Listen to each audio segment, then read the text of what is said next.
Hey y'all, what's up? Happy Sunday, happy Sunday. Hope you all enjoying your Sunday. Hope you all had a great week.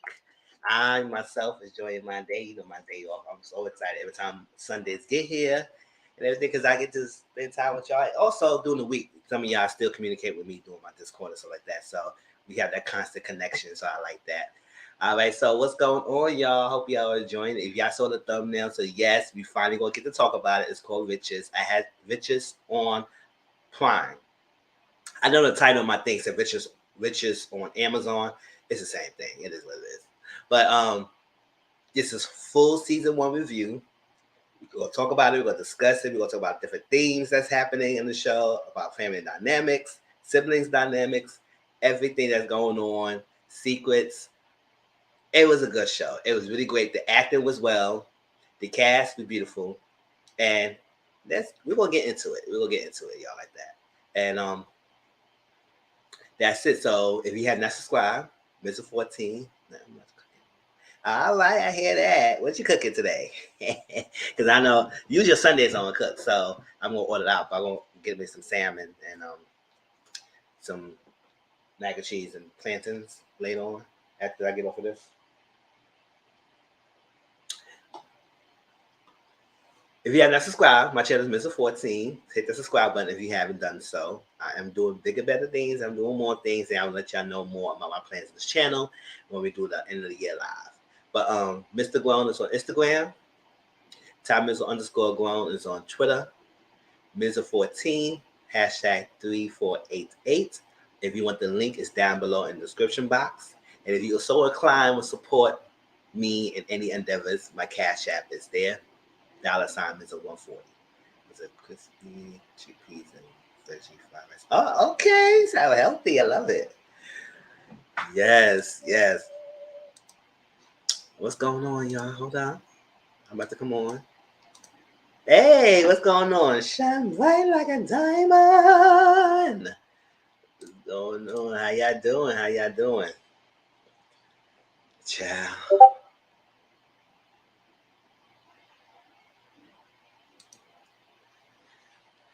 Yes. So yes, it's Riches on Prime. Hope y'all seen it because I have been promoting it for a while, so y'all can maybe get a chance to. We did the watch along this week for it on Thursday and Friday. Those of you show up, thank you for showing up and watching it with me again because I know I watched it twice. I watched it one time by myself without taking any notes. The whole full season in one setting, and I was talking about it on Discord. I was saying, "Y'all, this is good. Y'all gotta watch it and stuff like that." And then I watched it the second time again. Okay, I can't do it right now because I'm on live. So I gotta do it later.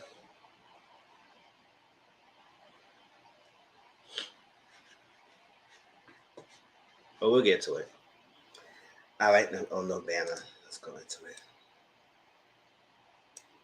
Did any of you get to see the show on Prime?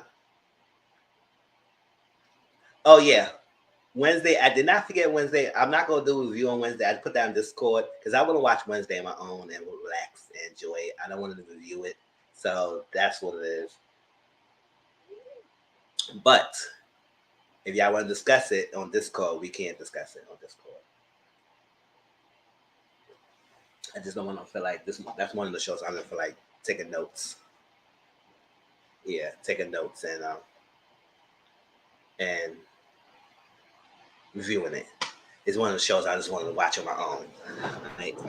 Yeah, so that's what it is. So I think I didn't like discard it. I let y'all know that I'm not gonna review Wednesday, but it's good up to episode 3. So I got a couple more episodes left to watch it. Ciao. Yes. Got all about it. But we're gonna get to talk about it right now and everything. I watch more people come in. Also, it was thank y'all all for showing up for my this last week thing, the 6 round chicks as advice and scenario session. It was so good. I had enjoyed myself. We're gonna do another one on that. Team Yaka. Okay. Yes. Wednesday is good. Let me wrong. and her Dora wig. Yeah. I enjoyed that. So we will do. I think that's one of my updates on my channel. I would probably want to do like a weekly thing of that, and probably doing like a late night thing. So that's gonna be discussed on my update of the end of the year live. Don't forget the 26th, December 26th is my end of the year live. It's the last live for the year. That should be it because that's that Monday. Last live of the year, and we're gonna discuss plans, the channel, how we feel about the year, things that happened in the year that you want to rediscuss again, things you want to talk to me about. It's an open discussion, so feel free to bring yes. Feel free to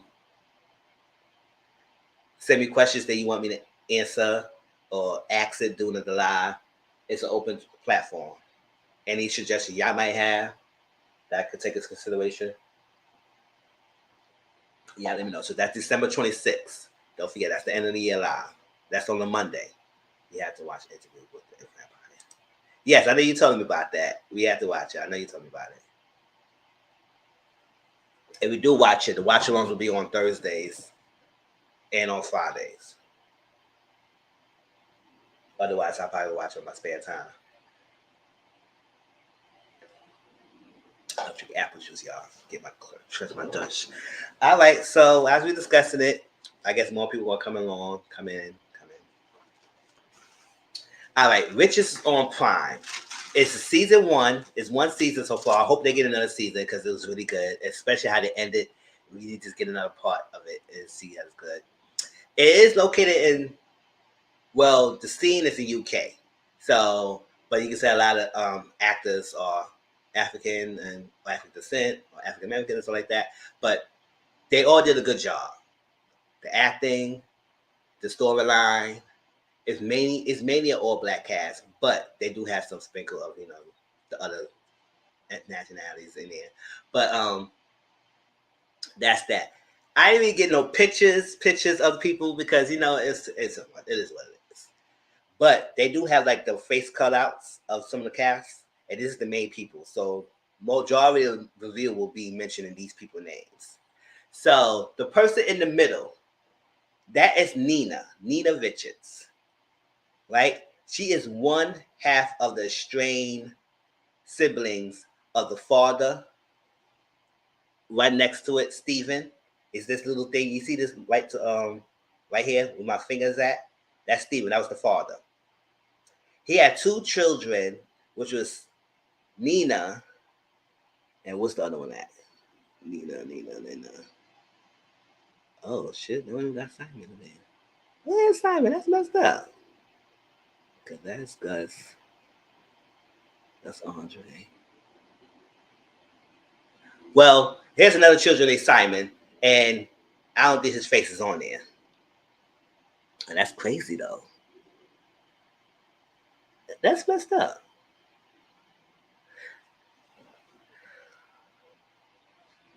I don't want to minute for Canada fine. Child, there's something. Cause a lot of people in this cast was good looking. A lot of the guys were good looking. The girls, ladies are beautiful. The bone structure, everything. Even though I didn't stand Claudia, even Claudia was looking nice too. So it was like they didn't really do a good job with this thing. And it was only 6 episodes. So I can say you can watch it in one setting, or you can watch it most percentage if you don't want to. But it was so good, I kept watching it, and I was like, oh my gosh. So that's Nina right there. Next to Nina, that's the father, Stephen. Then next to that is Andre. Andre works for the firm, and he also, we're going to talk about more details, but I'm just introducing the people.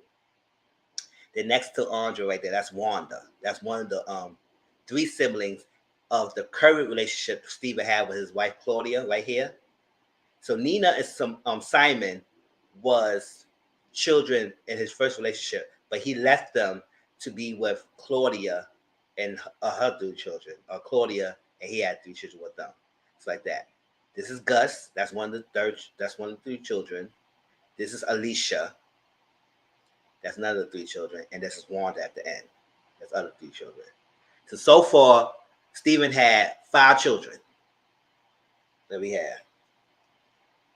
So we're going to man on Instagram with the vampire. All right.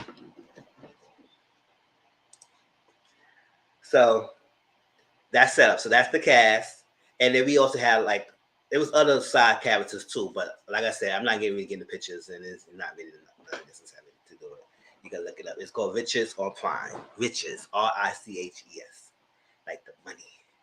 Okay. So, oh yes, he definitely was a Rolling Stone. He was doing something.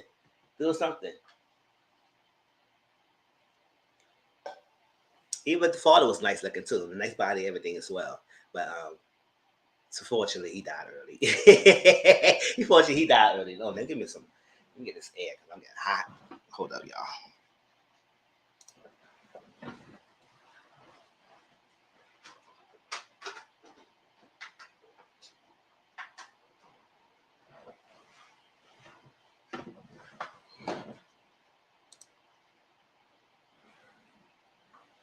Right. Yeah. Fortunately, died. So we're gonna see Stephen was in his office. He runs a successful hair care company called Flair and Glory. It's products that supposed to be hair, supposed to be for black consumers and everything. And he's very successful in it. It's based in UK, in London, and that's what it was. So he was talking to a journalist and talking about his success and everything. So, can't forget them. Oh, I ain't forget them. We're gonna talk about that, but it's that I don't have their pictures. But they is part of the storyline, so we gonna get to it. That's what this whole review gonna be about, the whole people. So bear with me. It's just that it's just the people, the pictures here. So and we can't forget them. That's part of the storyline too. Those people. But we'll get to them. We get to the names. I just don't have no pictures of them. But yeah, he was talking to a journalist. And here go this smug journalist. We're trying to make a claims about why you think it is, about why you successful, all that sort of about kind of lose to like racism and stuff like that. And I was like, boy, at the end of the day, he's a successful black person. And you want to be asking this question if he was a white counterpart. So the fact that you saying that this is only successful and everything because of what? Of a agenda? Racism, you know, they're always trying to do that. Successful black businesses and everything, they're always trying to push some things out about how could you get successful or everything and try low key shame them for being a successful business. No.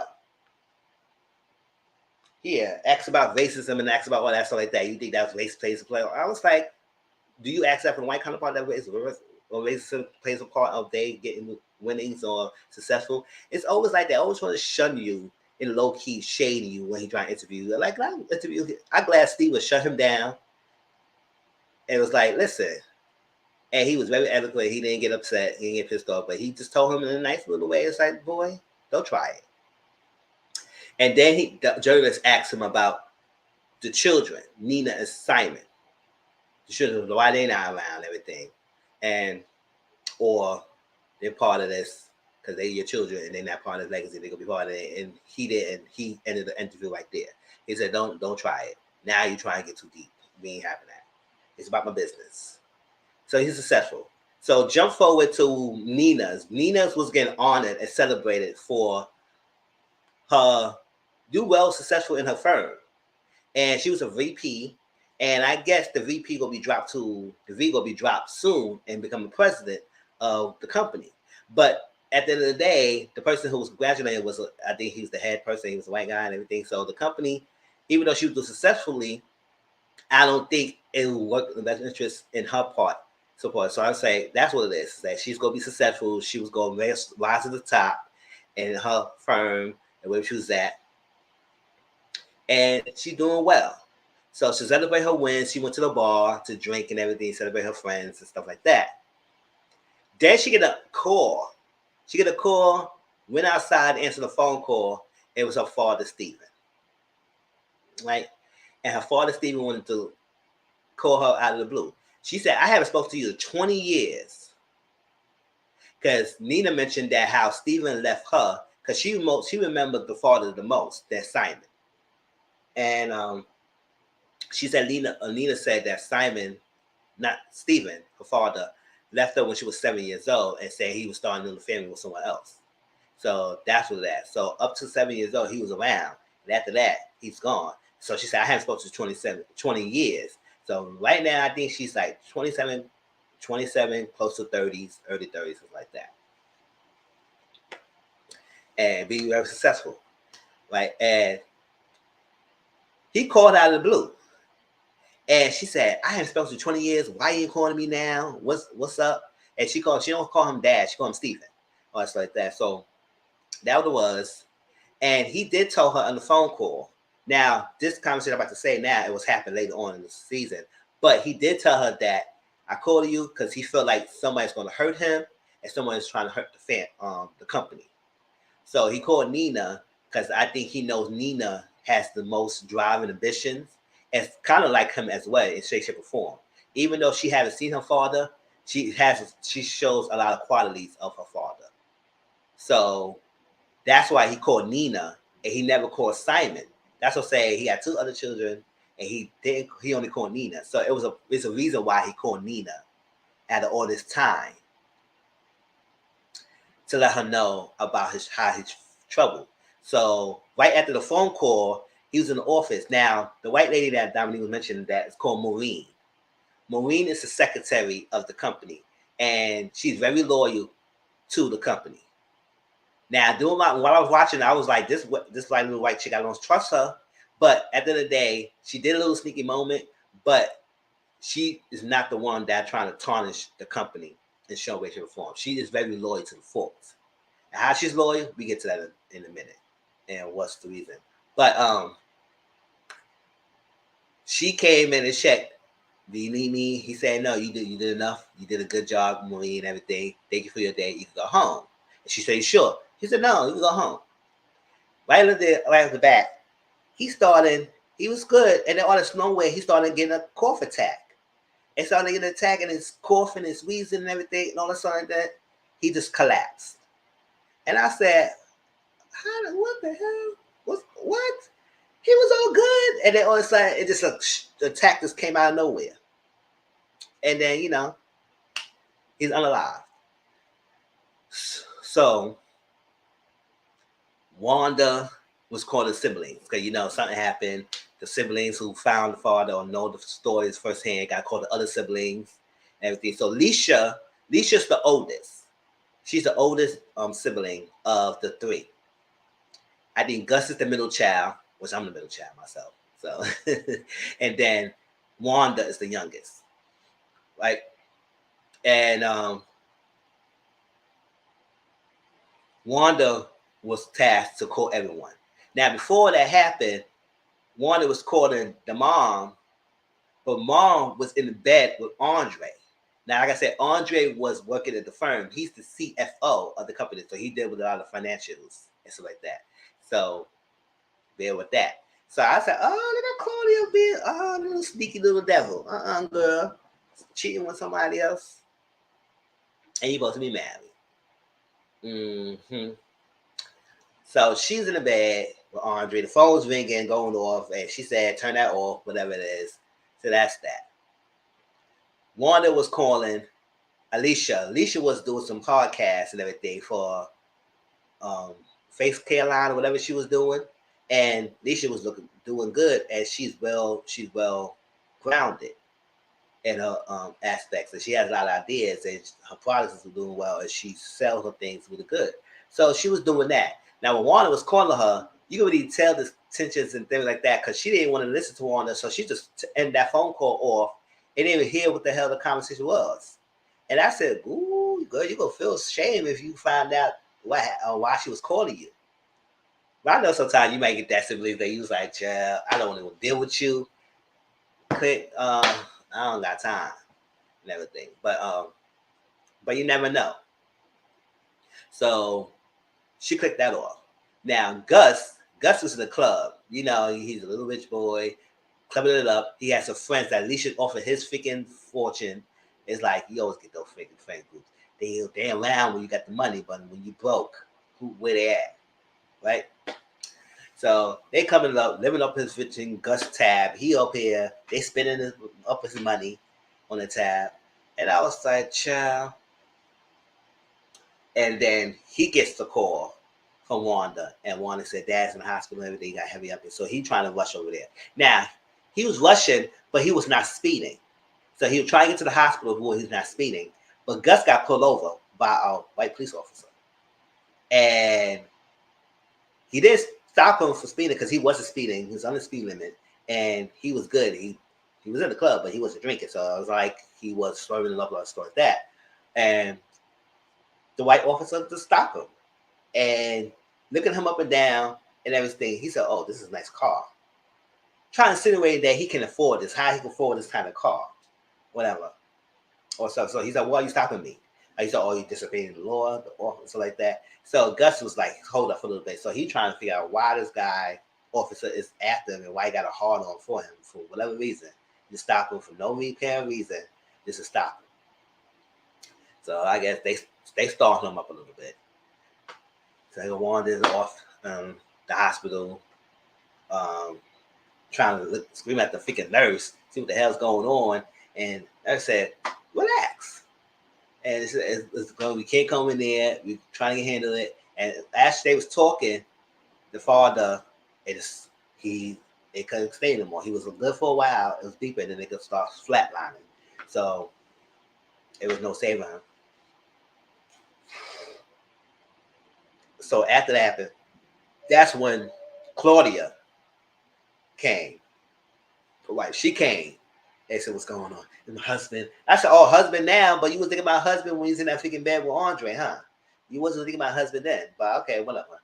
Husband, and they sit there waiting. That finally Gus came, and he actually missed seeing his father because at the time he came, the father was already flatlined. And now he's starting to break down. Claudia came, consoled him, and in a moment. Alicia, on the other hand, the next morning, she's freaking in the bed. She had a long day. She woke up and she realized she got like 15 mixed messages and calls. She said, what the hell's going on? And then when she realized it, she realized that it was something going into her father. So now she feel kind of like messed up and shitty about it because she just ignored the call and probably turned her phone off. And now she had to rush over to the house. So meanwhile, Simon got the call that, or somebody messaged Simon and let him know that his father, Stephen, died.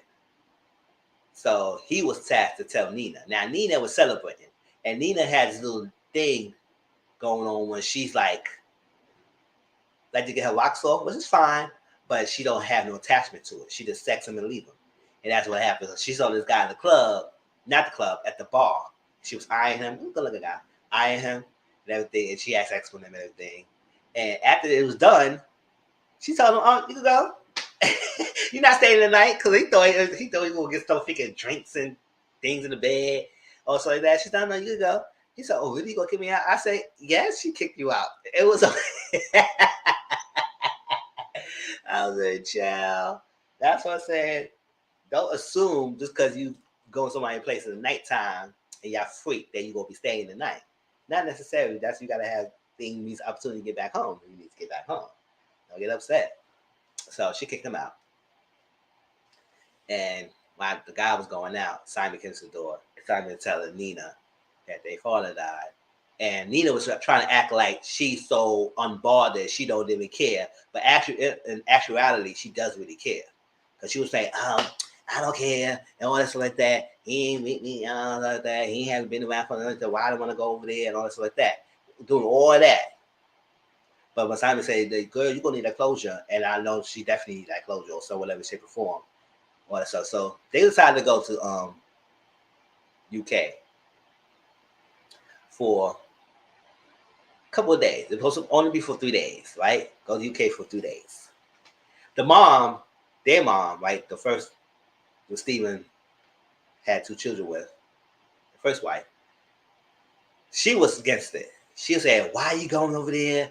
It is good for your own good. I don't know why you need to go. It is what it is. He left you. He abandoned you, and all that stuff like that. And he left us struggling. I made good life for us in America because they's in America. While the families in UK, they in America. They said we left a good life in America. Why will you decide you want to go over there or something like that? But it's your father. It is what it is. You made your mind up." And I would say, mother, yeah, you can't really stop them from wanting to go see their father. At the end of the day, they first of all, they grown adults. So they had to tell you. But they gave the courtesy because you was raising them to tell you that they're going to go to UK for a couple of days to see the birth of father, even though he hasn't been around for years. Now, he abandoned you. Yes, he abandoned the kids. But in some way, shape, or form, they still want to see it going on. And also, the will winning is going to be happening. So that's that. So they gonna go. And after a while, that's why I was saying Nina was acting like she didn't care, but actually she does care. And because since that phone call she had, she never told Simon why she was so hell bent of going there and staying there or whatever, or somewhere. First, it was a couple of days. But after a while, then she told him. And I told y'all the reason why she was hell bent on trying to figure things out, because the father called her and said that he felt like someone trying to hurt him and someone is trying to hurt the company.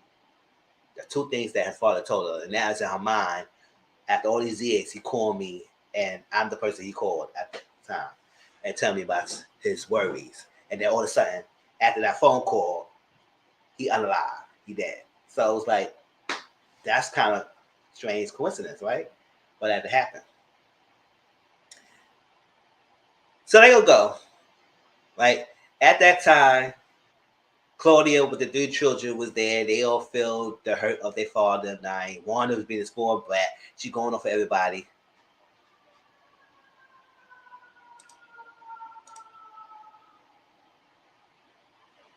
Start already. Who the hell is you?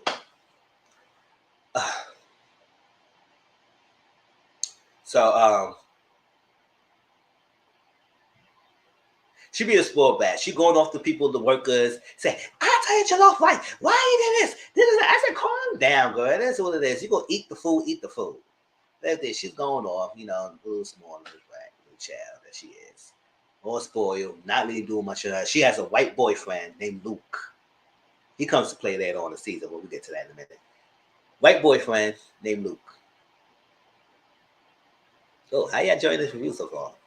I know y'all listening, right? If y'all feel free to make comments when y'all interested, just make comments and everything. It's interactive. But white boyfriend named Luke. I said, why the hell he's around? And I was looking at him. I said, oh, he's just also a leash. Just a leash. Or because the girl has money, father's family's rich, and all stuff like that. Just want to be around. And he's aspiring, struggling, trying to be an actor kind of boyfriend, white boyfriend. So that's a little thing going on. But she has a white boyfriend. And it's interesting. It is. It definitely is. Like I said, it's not bad. I like when people talk about it, I said, let me watch it myself. And I said, it's really good. It's good.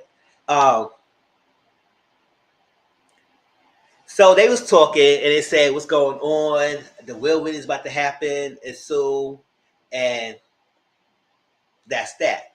Now, Claudia pushed the freaking funeral up in the morning time because she knew that Simon and Nina was coming there.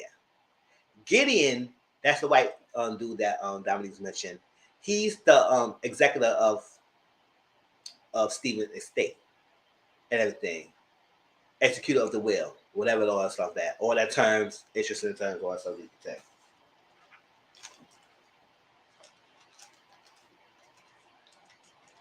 Let's see. Yeah, he's executive of the will, not executive of the state. He's executive of the will. So he knows what's going on. He's gonna present the will, he's gonna do all that stuff like that for the family. So that's gonna happen.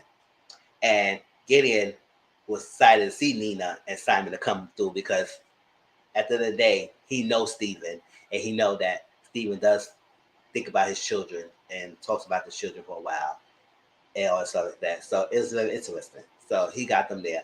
But Claudia, hey Auntie Mama Boo. Claudia pushed the funeral up. So Simon and Nina, while they got there, they realized they missed the funeral because Claudia pushed it up. So she didn't want them there. Now Wanda was like talking to the three siblings, Alicia and her other two siblings, Alicia and Gus. It was like, listen, and they missed the funeral. I said they missed the funeral because the mother pushed it up. And yeah, they didn't know that. But they missed the funeral. She said, oh, they come in now for the will winning, they're gold diggers. I said, why did they need to be gold diggers? Obviously, you look like you're the main gold digger there. You're not working and doing nothing for yourself, but you want to stand around spending money like you got nothing to do. Right? So that's happened. So, Nina and Simon is bummed out. They was like, we're about to go home because how dare she? But Nina said, no, we're going to go. We're going to go to this will wedding. And we're going to see what's going on. So they went to the house and the will is about to be read. Right? So before the will was about to be read, Gideon came and met Nina and Simon and said, okay, you came. Welcome. It was about the reading. Came in. Now everybody was about to get ready. Scarlett said, let's start this will reading. And then all of a sudden, Nina and Simon came in and everybody was like, even the sibling was like, why are they here? I said, yeah, that's your brother and sister, stupid asses. Get out of here. Get out of here. Y'all looking at her for what? So the will was being read. First, they had a video. And Steven mentioned how he said, get in second estate so he knows the will, that he knows everything, and he put forth that he going to execute what I want. That's that. And then he mentioned, show the video. Maureen, the secretary, he granted Maureen £1 million. For loyalty and everything, he went to £1 million. I said, that's great to honor someone who's a secretary of your company that much money, right? And then he honored his sisters and brothers. They each get 500,000 pounds each. 500,000 pounds each. And that's interesting. They get less than a Maureen, who's the secretary. I was like, oh, that's interesting. But they was happy. The brother and sister was happy. They said, okay, we got that from honey. It is what it is. Claudia, his wife, gonna be left the house and go have a considerable amount of income. Not as much as she used to, but she will get a sizable income, at least monthly, whatever it is that she will get.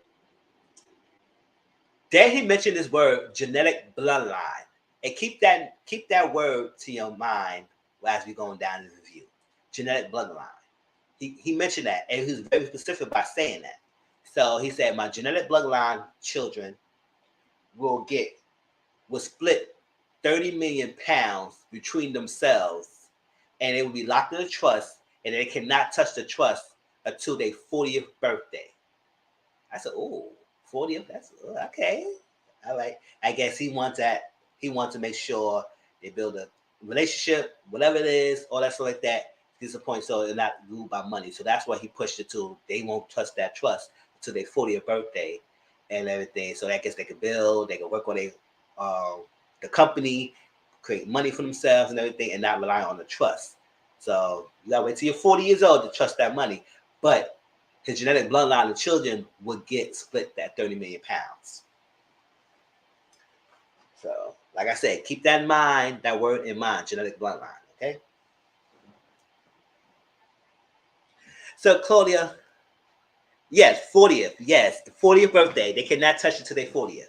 And I don't think none of them know they're in 40. I think Simon and Nina is like close to 40, but they're in like early 30s. So they got like 10 plus years to get there anyway. So, and other children, I don't think they know when they're close to 30. I think they're in 20, something like that. They really gave the ages, but based on what it is, we can tell that Simon and Nina is the oldest because he had them first, everything else. So I think the other siblings is kind of like lower than their 20s.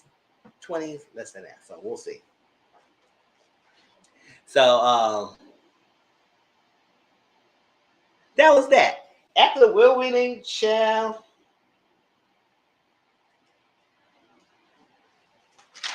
Claudia was pissed. Oh no, before that. Before she was pissed. Now the company. Now, before the will reading, Claudia was saying, Gus, you the man in the house now. You know, that's usually how it happens. Like, father's not around or father skipped out of thing or the father alive, then it comes to the son to take responsibility. But you put too much undue pressure to the son. Now, the son was working for the company as the deputy CEO, like work under the father, the second in command. But he really holds too much power.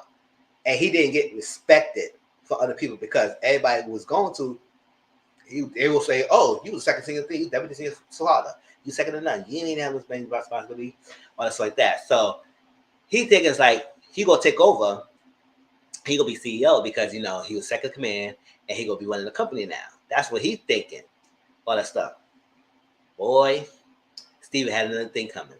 So Steven said he goes all his shares of the company will be going to Nina and Simon. Child, when he said that, their family was like, whew. Especially Claudia. Claudia said, what the? And the Gus and Alicia, and it was like, what the hell? We know these people all this time. And then all of a sudden they take on the shares for the company so they can own us now. So they running us? Yup. So it was like, wow. So at that time, Nina was like, nah, I'm not staying here. They can have it. What is, what is. All that yada yada. Why he leave us this much money? Why he would leave us this? Why he would leave us the company? What's the reason? So she was thinking about selling back the shares back to the family and go back her business in America, all that stuff. And Simon was on board because Simon didn't really want it that much because he had a life in America himself. He has a boyfriend in Edo. They're trying to start a family. He's a hairstylist, so he has a life at home. And Nina was doing well for herself and her company. So it was like, but at the same time, though, her father left her a company that she could flourish in because it's a Black-owned business. And it's a family business. And the reason why, as part of it, because she said this family, Flair and Glory, really started for her mom's idea. Her mom started this in her flat, in her home, her kitchen. And, you know, in England, UK, or something like that, they call it apartments flats. That's a different name of apartments. Over here we call apartments, they call it flats. It's like that. So and her flats. And that's that. So now Steven took the idea, whatever all stuff, and Chloe took the idea and made this a multi-million business. And Chloe ain't really working a day in her life. She's just living off the riches. But Steven the one who's running the business. So for years and years and years and years, he been running this. So it's like Nina feels something like a star spot of that. And throughout the season, she does have a little different flashbacks of her father, telling her different things, or a flashback of her mom about her mom mentioned that the brown and the white counterparts will not respect you unless you don't own your own thing. You think you could be running under somebody else or building somebody else, but they're not gonna respect you. If you be your own boss, your own owner, that's where you hold your true power. And that's what it is. That's what it is. So with that in mind, I was like, it's understandable why she was so hell bent. And at first, she was about to give it away. So listen, I don't got time. Claudia and everything about to fight. Now, before that happened, after the will winning was done, Claudia was up her finger. She was pissed off. She just flinging stuff off the table. Ah, dang, this is not the real. This real must be fake. He said, Gideon said, no, this is all legit. It's legit. Steven crossed his T's and dot his I's. Yes. I think I said that. Yeah. Crossed his T's and dot his I's. He was doing it to a T. It was no way to get around that. No fault. He was not under duress when he made the video. He was not under he was not in fear. He was not in threat. None of that stuff. Like he was not dying when he made the video. So the will in the video is very legit. Chloe would say, hey, you bastards, and your mom is a thing. All that stuff. I said, when she mentioned her mom, Nina said, say it again. Say it again. Say it again. What you say about? Say it again, girl. I dare you.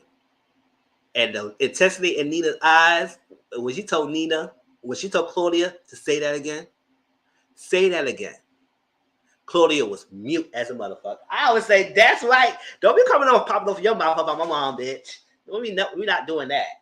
Chill. because you feel type of way about Steven giving us the company. That's your husband. So be mad at him. Don't be mad at us. And don't come after my mom because she was not here. So say that again, girl. I dare you. And she was like,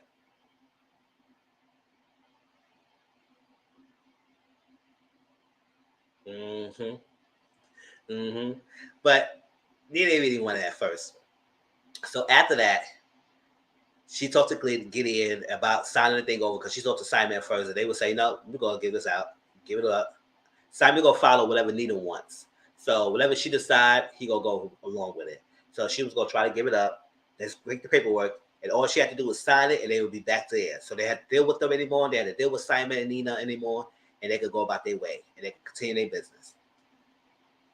So Claudia is upset. So she was trying to fight the will as much as possible. And said, we're going to try to fight it, trying to get Andre on board to try to fight it and see what's going on.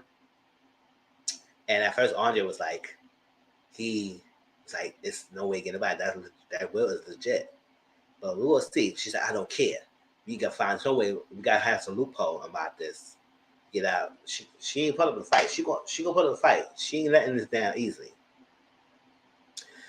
So after them just said and done when she's met with Gideon, they were about to sign the papers, right? Get in the office, and this is one thing Claudia has things. She don't know how to shut her mouth up. Claudia always runs her mouth. And that's her downfall a lot of things. Because if Claudia would have shut her mouth when Nina was about to sign the papers, they would have had their company. But no, she wanted to taunt and run her mouth at Nina and got Nina pissed off, and Nina did not sign the papers. And I said, glad. Because when she was about to look at it, she was looking at it, she said, oh, my husband and I started this company. She said, no, my mother was the idea of this company. Yeah, I stole it and created this business and everything. So miss me with that. And everything. She said something else. She said, you know what? No, I'm not signing it. There's all. I'm going to be the CEO. I'm running this thing. Everything. And that's that. And Simon was like, oh, okay, that's everything. And that's that. And Archie was pissed off. He said, you could have just shut your damn mouth. He said, Gus said, hey, don't be talking to my mother like that. I said, shut up, Gus. At the end of the day, if she would have shut her mouth up, y'all would have had the company. So you should be mad too. But everything, I know it's your mom. And everything, you go take your mom. But that's the thing. I would say, damn, Mom, can you just shut up? Damn, we would have had the company back. But no, you want to run your mouth and taunt and everything. And now they still going to be running it. And you got no power. So that's when Nina finally told Simon exactly why she want to stay in thing about the father called me and he said somebody was going to try to hump the company and trying to hurt him. So that's why she's staying and trying to figure it out. She said, because the reason why did he leave it towards us? Why he leave it for us? And everything. So that's the thing. That's what's puzzling her. Is at the end of the day, like, after all these years, he left it to me and you. He didn't leave it to his family to run. So why? And like I said, the reason why he did that, because he know Nina is going to push through and try to get the bottom of things. Because she's smart. She's ambitious. And she has the same quality as Steven. So Steven knew his daughter and her resilience and how she will push through for this company. And so when Nina got there at the company Flair and Glory, she wanted to get she wants the bank statements, she wants the records, she wants the employee records, she wants everything that she needs so she can look at the books and emails, files, all that stuff like that. Tell Maureen she need to come get it. So get things together. Maureen was getting the stuff, and Maureen wanted to resign, and so Nina said, no, give me a couple of months. I want continuity in the company and everything. Let me get the lay of the land. Let me understand what's going on, and then you can go watch your business. And Nina, no, Maureen agreed. Maureen said, okay, couple of months, I'll be there for you. So she said, also, we're going to have a staff meeting, let everybody know it's a staff meeting, and be sharp, be on time, and no such. So she said, okay, boss. It was a staff meeting. Nina made herself known, what's going on. Now, Gus was trying to come in and be gutsy as it is, trying to shun Nina, and Nina shut him right back down. I said, Gus, sit down. Because you feel all hurt because you're supposed to be the man and try to take over now, and you losing the control of the reins. How dare Nina come in and try to be a boss? I said, boy. Mm-hmm.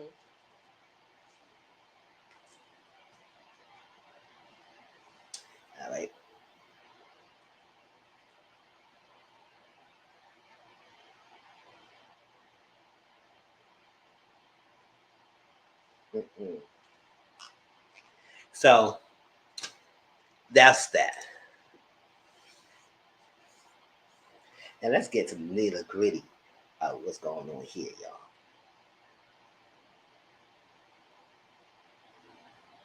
So Gus, in the meantime, was trying to get the file of the officer that stopped him because he felt some way about the officer and why he stopped him, what's going on. So he hired a PI, private investigator, to check on anything about this officer and what he can get his hands on because he got to let him down.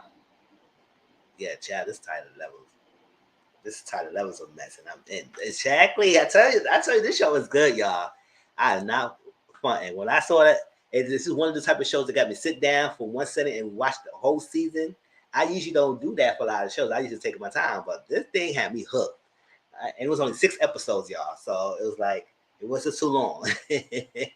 40, 50 minutes each episode. So, what I was saying? So he was gonna file an officer because he was like, "Why he stopped me?" Or something like that. So he tried to get messing on the officer, and that's that. Because they had a letter in the mail that saying that the officer acted according to the law. It was no violations, everything, because he thought it was discriminatory. Why he got stopped like that and all that stuff. Mm-hmm. Mm. So Claudia and Gus went to a lawyer and tried to see what could they do. What's the loophole in his will so they could fight. And the lawyer was very straight up. She was very respectable. She said, "Listen, this is very airtight will. There's nothing around this and all that stuff like that. At the end of the day, you just gotta make adjustments. You can't fight this. And anybody who will tell you can is only for a money grab." Hey, Jado Boo. Jado was one of those people who was watching it with me. So I'm glad she's here. She gave her opinions and input. It's like that. How are you today? Um, you can't fight it. So to Coley, I said, "Listen, you just gotta downsize." She said, "How can I survive with 20K a month?" I said, "Girl, you get most people get anyway. So girl, relax. You get a sizable income. 20K a month for the rest of your life, girl. You better do what you do. Downsize whatever you do." But she can't do that because how all the lifestyle she was used to, accustomed to, all the cars, expenses, all that stuff she was doing. Uh-huh. Great, that's great. And she was that. So she said, "Oh hell no, get out of this. This guy was she's no help for us." And Gus, she said, "I thought you could help us." I said, "Yeah, it's true. I may help y'all, and I'm letting you know this is you can't get around this. You can't."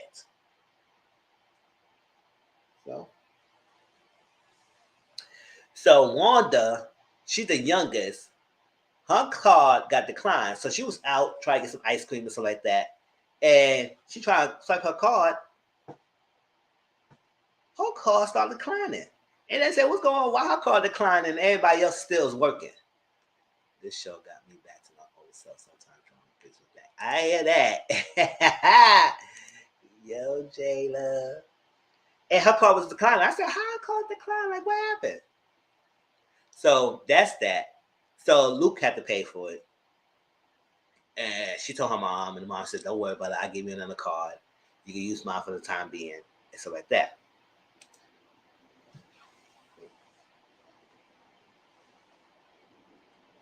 So in her early days as the CEO of the company, at that time her father name was still on the door, right? It was like a Facebook group bashing Flair and Glory and their products and how their products was causing burns and burning people edges and stuff like that. I said, "Oh, you don't burn a black person edges. Your products and everything, they came about their hair. So their products burn the edges and everything. Oh, child, you better get that done straight." Because I see consumers and their hair's getting messed up. And now at that time it was like only 100 something people and the thing. So it wasn't creating a big buzz as much. But at the time going on, that 100 something people turned into like 3,000 people. That's how this happened. Now she was trying to get Gus to take care of it. Yes, you got to protect the edges. That's what I'm saying, right? Protect the edges. Because you don't hit the edges, your finger product gonna get done. So she tried to get Gus as the deputy CEO to handle this. Now Gus was trying to be all big and smug, like he didn't want to deal with it and get upset because Nina's running things So I said, boy, just calm down. Now, granted, Gus has a, if y'all watch the show, Gus has a beautiful skin, a beautiful dark chocolate skin. I said, oh my, a lot of the cast, bone structure and face and everything was beautiful. I was, oh, y'all take good care of yourself, y'all. Even Nina. Nina was stunning throughout the whole season. And a lot of them was. So I was like, oh my gosh, nice. Everything. Even though I couldn't stand his little spoiled back behind, his little figure entitlement thing. But he's going through battle because he feel like he's second to his father. He not being respected. Nina took over the company. He got passed over. He's supposed to be running the company. People was depending on him. And then when he trying to step out his own limelight, the people, the other competitors and the other companies don't see him serious. They say he was a joke. They said, why leave the company now? You was running doing all this stuff that why will go to us? You don't have the qualifications. This is that. That. And it was like, it was sucks for him. I said, I feel a little bad about him, but at the same time, I didn't feel bad at all. So I was like, at the end of the day, boy, calm down. You should establish yourself way more than being a second hand, but you thought you was going to get down to you when your father died, and then you was going to take over. That's not happening. Nina took over. And he is good at it. Now she's going to do it. So at the time, the Facebook group was bashing the products, F&G. And so how, no, we can't have this publicity of this company at this time. So Gus was trying to handle it, and Gus was not handling it. Around this time, Alicia started to show more effort. Now, Alicia was coming around, excuse me. And I like that Nina gave Alicia a chance until Alicia got me upset later on in the season. But Alicia coming around, Alicia know her products, and she know what's going on. And she was kind of bummed out about the page and everything because she said, oh my gosh, because she also at the same time, that's her father. And she's the oldest, and that's the legacy. And she don't want the company to go down under other people complaining about the edges being burned and the products being messed up. And how we didn't know this. So Nina took upon herself and said, who is the head of these products? Is it Manuel? So Nina and Alicia went to talk to Manuel, and Manuel was trying to be a funny style and trying to act like he didn't want to tell what's going on and trying to be standoffish, secretive about things. So as one of his assistants, I think his name, but it's not a point because he wasn't there that much. He came out, he said, shut up. The guy was like, no. You come to find out, it was some error, it was some faulty things in the products and the formula, and we shouldn't have pushed this out. And she said, oh, you was ahead of that and you proved this product. He said, yeah, we can handle the marginal error. It's no big deal. I said, no big deal. Tell about this product who edges is falling off. It's no big deal of marginal error. Boy. Yeah, he ain't care about the quality of the products. He only care about the freaking money. And so we should deal marginal error. So they feel like we need to probably compensate some of these people for their pain, record the products, and make sure the products we have is done well and correctly, and not pushed through with some marginal error. No, this hair care products. Nobody wants to have hair falling of some products they just trust it, especially for a company that's supposed to be reputable. So no, we're not having that. So get it right. Let's get it done. And Alicia was on her side with things and trying to get also like that. Now, at the same time, while she was confronting Manuel, OPSS. I don't care this. I don't care about this. The acronyms or what they stand for. I know it's safety hazards, occupational protection safety standards, whatever it was. They was getting a lot of complaints, and when they get a lot of complaints, they got to investigate. So they try to push. Now she don't need that at the moment. And then they would try to get the journalist interview, and she tried to push the journalist off. Say, I don't want to talk to the journalist right now. But after a while, she said, you know what? Set a meeting so we can talk to the journalist because this journalist has been fiending to talk to me. Whatever. So all that time. Now, right this time, Andre was there, and he tried to do some things. Now, Nina's on Andre and trying to size him up and see what's going on with him because, like, after a while, he is the CFO. And when she find out, that's when she started getting suspicious of him. But she's just going through things. After dealing with that and look at that stuff like that. So after a while, she fired Emmanuel. She fired Manuel because she said, you know what, you is not helping the situation and everything. And Andre knows somebody for OPSS that he could help. He could use to help stop the complaints and not pursue as much, or get the page taken down and stuff like that. Eventually, the page was taken down. I said, thank God it was, and they wasn't pursuing as much. So Andre did talk to the person, and he said, you know what, we got a lot on our plate anyway, so we gonna hold off and everything. And I said, that's good, because Andre, he got to make sure Nina trusts him as much. It's not distrust him, because at the end of the day, not be untrustworthy. At the end of the day, he still works for the company, and as much he's loyal to Claudia and trying to help Claudia and everything in the company, he still works there. So he got to make sure he can't to the line of being fired. But she's on him. Nina's on him. Like that.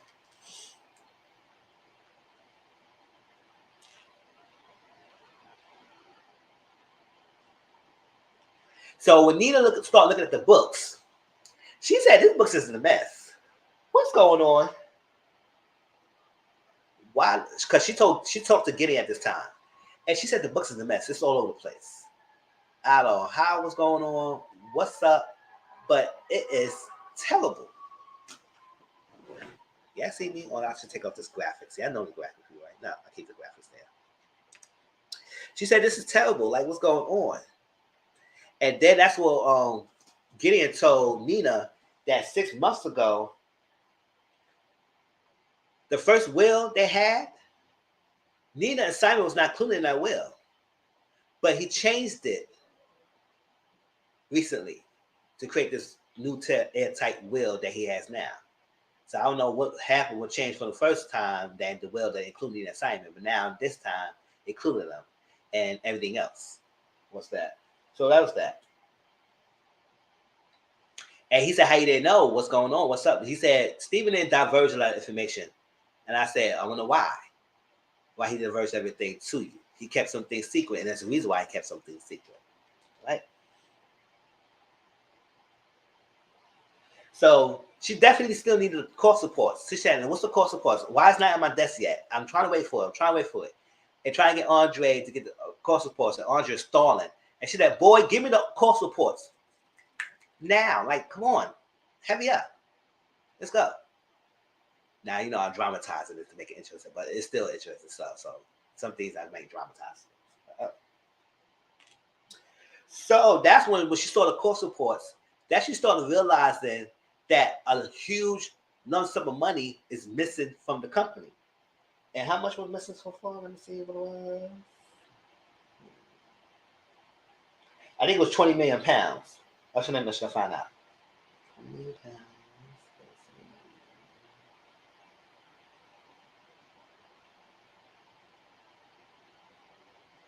Yeah, before we forgot a million. Yes, 20 million pounds. It was missing for the company. I said, that's a lot of money to be missing. And so they recuperate that money. They can work other ways to try to get that money back, but they still will be in that big loss if they don't recuperate that money. So it's like, how if we in a hole like this, on top of all the products that's coming out, and none of y'all knew about this? Like, what's up? So Wanda's being aggravating. She called Alicia, said, call mom. This is it. I said, why the hell you can't call mom? You call mom, you're dumb, so you ain't got nothing else to do. So call mom, and she said, whatever, girl. Andre, we can see that Andre also sleeping with Davina. She's one of the co-workers of the job. I said, oh, you sleeping around, huh, Andre? She said, don't look like this got a nice little look and a little nice body. You can just sleep around. Whatever. So he sleeping with Davina. That's what it was. But also,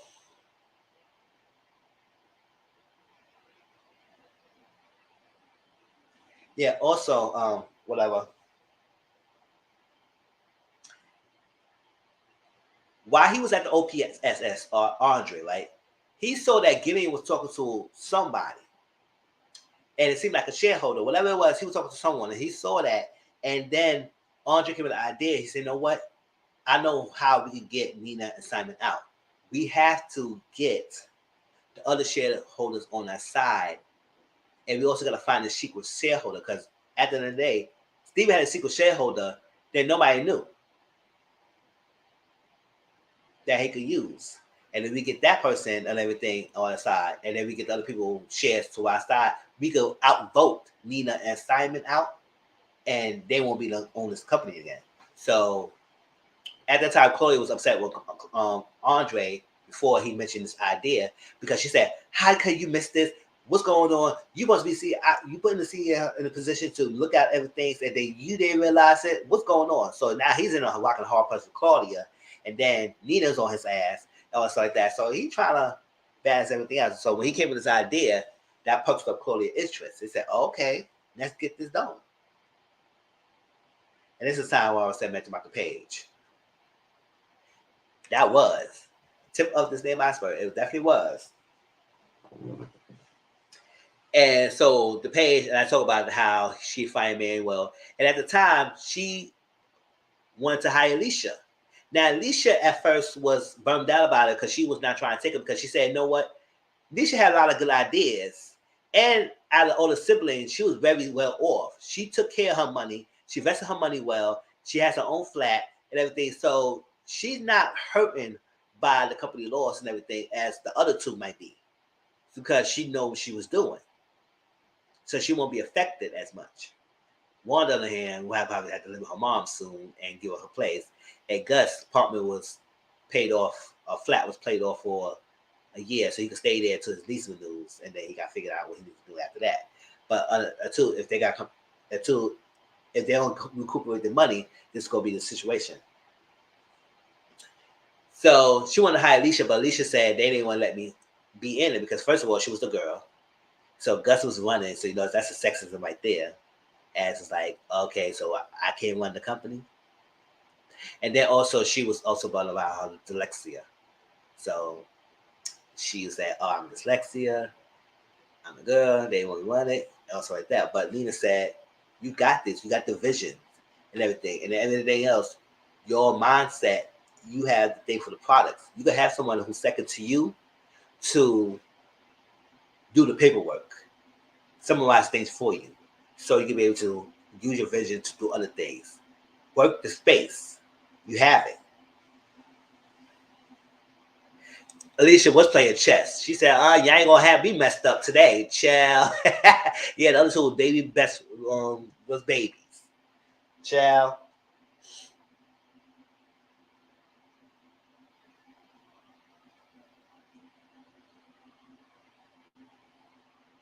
So at the time, Gus was admiring this bartender hostess at this bar named Sasha and everything. And she knew about his father passing. She said, "Sorry about your father and everything." And he thought he could buy her something.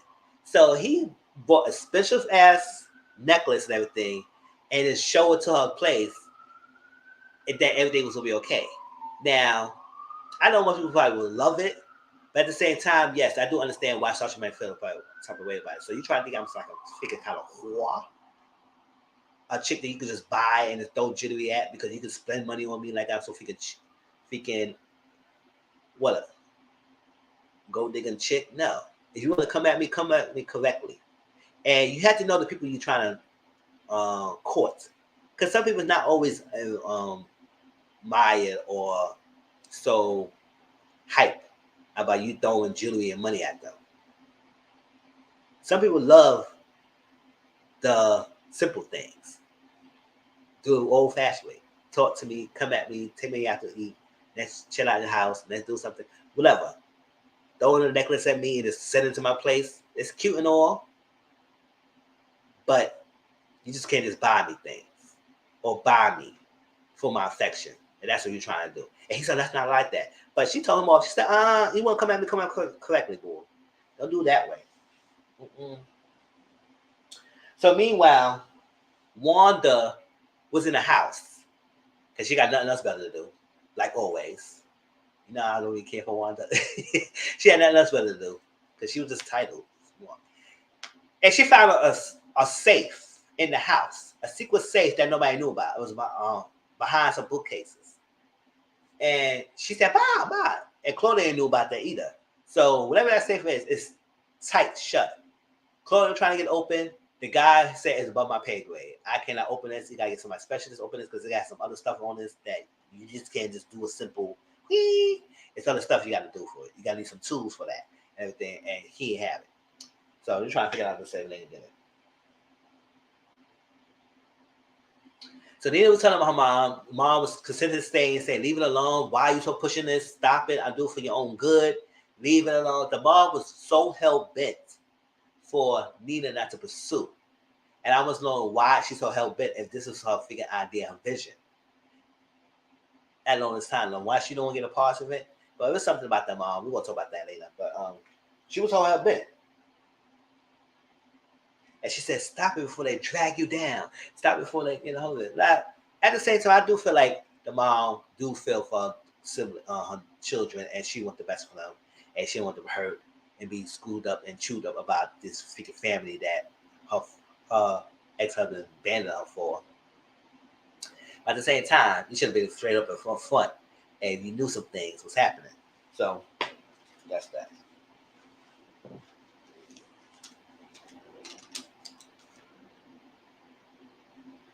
So, Alicia could play some Mary. Well, Alicia said, you know what, as she was thinking bummed out about it, she decided to take the job.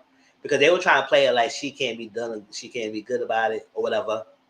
Because Claudia came to her house. And that's where we saw Alicia have her flat. I said, Alicia flat looked nice. Everything. And she said, they trying to use you. And because she said, they offered me a job. She said, see, they trying to use you. I said, no, Nina and Simon's not trying to use Alicia. They're trying to help Alicia like y'all was not doing. All that stuff. So Alicia said, you know what? I'm going to take the job. And after I said, go ahead, Alicia. Go ahead. Do that, girl.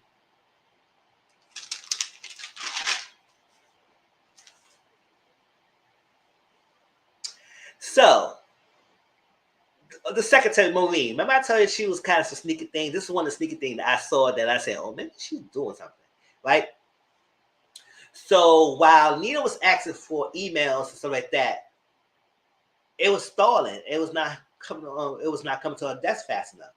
Maureen logged into someone else's information to use their login to delete emails. I think Steven's private emails. She was deleting them. And I said, girl, what the hell are you doing? And come to find out, while we're investigating that, Maureen, child, yes. Jado, hold off the secret. Hold that off until we get to the end. That Maureen, right? She was deleting emails. And why she was doing that. And we just find out why she was deleting the emails. Yes. So I said, okay. She was deleting emails. And couldn't find out the email she was using was called Davina. Remember I told you Davina was someone that Andre was sleeping with? So I was like, oh, maybe Maureen knew about this. So she said trying to set her up. Everything, but we'll see. So while they investigated, they come to find out they said it was Davina using her log information. And Davina didn't know nothing about that. She said, I have never really steal anything from this company. I've been loyal. I haven't done nothing wrong. And y'all letting me go? So they let her go upon investigation. So she upset about that. And she whatever. And I said, child, y'all fight her illegally. And it's the wrong thing. She gonna file a suit. Now, fortunately, she didn't. But at the same time, she could have. Because I do know companies do suspend people to time being until they investigate. And then upon the investigation, they come to a decision. But at that time, people would be already be upset. Already upset about things.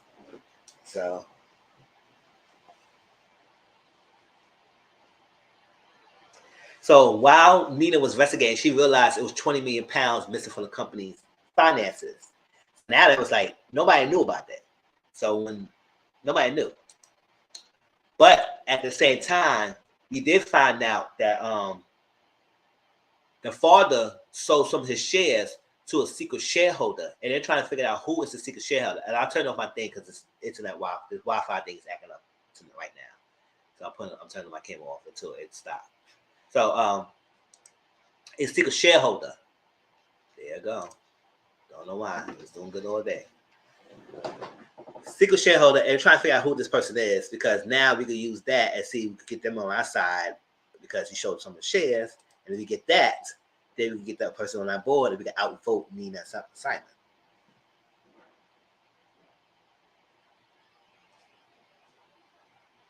And that's what Gideon told Nina about this secret shareholder, while Andre found out about a secret shareholder himself as well. So now they try and battle it out.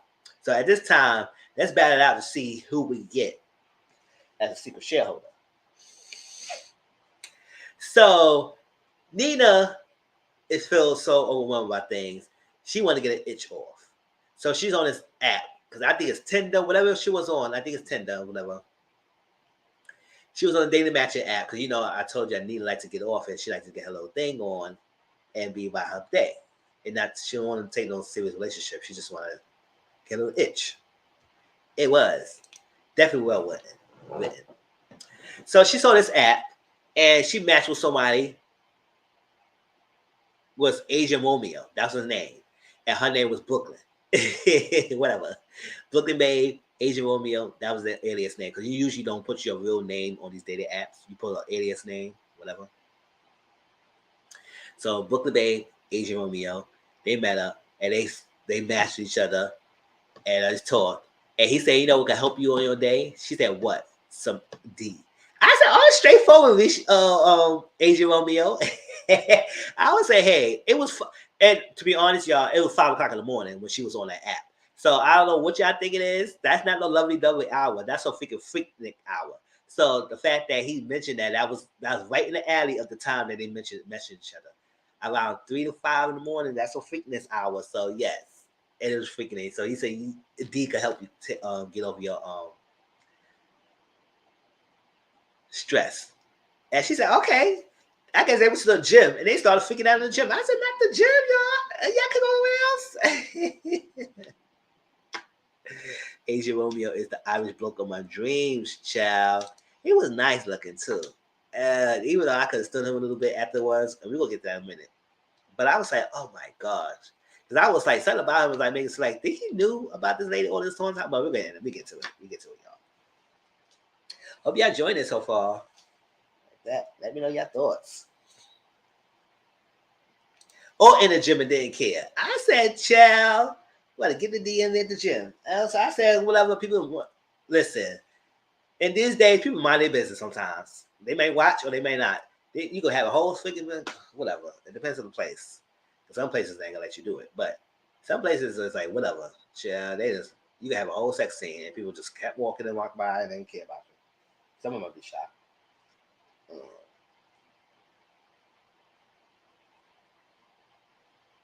And Simon was going back home at the time because he said, you know what, I've been here too long. I need to go back home. I need to be with my babe and stuff like that. You let me know what's going on. What's up? What's up?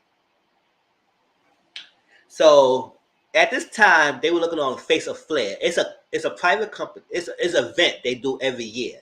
And they chose the face of the company so they can use that to drive sales.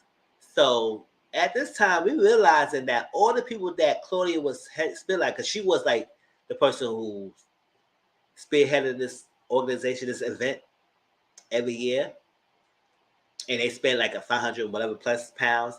And Nina told people, no, we can't do that. I need to prove everything. So they all sitting there. Claudia ain't like it. Gus, like I said, oh yeah, at the end of the day, she is the CEO. I need to prove it. The finances. You can't just spend money and spend money.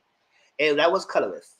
Because all the models they was having was mostly biracial models. They had no freaking racial, no models that was ethnic background or rich in a blackness background or dark skin. It was all biracial people who had at least one white parent. So it's like it was that. And every model they had was that kind. It was nobody of our like this. So I was like, oh, that's something.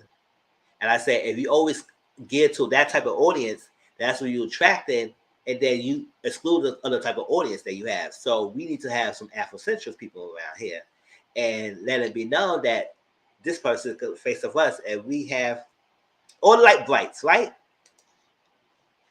It's that. So Nina said she gonna take over the face of Flair. And Claudia, you got no power and you can't take over. Bye bye. Claudia's pissed. Pissed. So that's what she told the family, that 20 million pounds is missing the account. And they said, what? You lying? And I said, no, they ain't lying. They ain't lying. No, it's true. It is missing from that account. And now they realize that, oh my God, all this missing, like what's gonna happen now?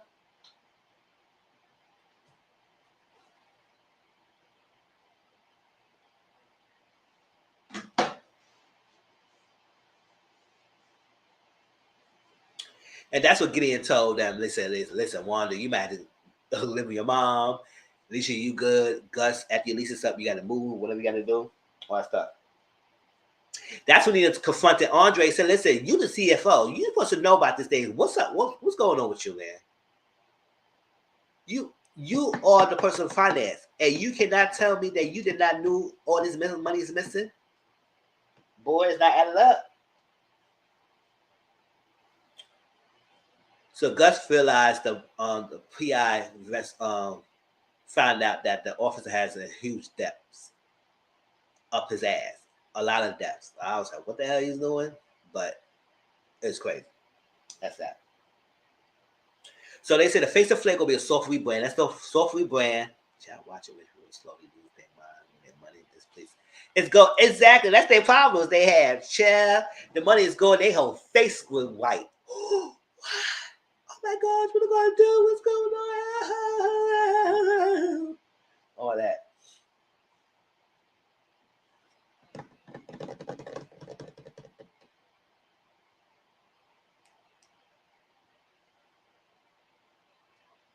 So that's that. So she told Andre, listen, you messing up. What's going on?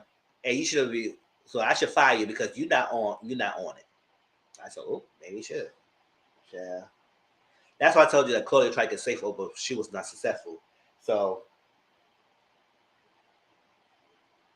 so Gus gave Alicia business cards, and she said you good, and she was happy about it, everything, and all that stuff. That's what she told her about her struggles of why they didn't want her in the company, because she had a lot of good ideas, and she could be real for the company, but nobody gave her a chance because she was a girl and then she was had dyslexia or something like that. And that's what Gus was like. His value of this company is like wavering because now he don't realize what he want to do. At a point, and when he, because at the point he did one in the company, he was so excited. But when the father gave it to Nina, thing, he felt like he got rejected. He felt rejected. Like I'm supposed to just take over. I'm supposed to be the man in the house, all that stuff, and he felt rejected. So he wanted to leave. That's why he was trying to do interviews on the companies. Other companies said, "Why are you leaving? What's up?" Like they was all shutting him down. It's like, listen, you don't have the qualifications. I don't know why you need to leave right now. You was second in demand. You was deputy of your father. So why lose all this? If you doing all this, the company's making moves. Why are you leaving the company? They was like, we know Fair and Glory, and it's a successful business. So why are you trying to leave it now? What's up with that? And they was giving him the thing. So he also, oh my gosh, he can't catch a break. Oh, God. But you should have coupled with the attitude and they would have felt more sorry for you. But I didn't feel sorry. I was like, oh, that's what you get, boy.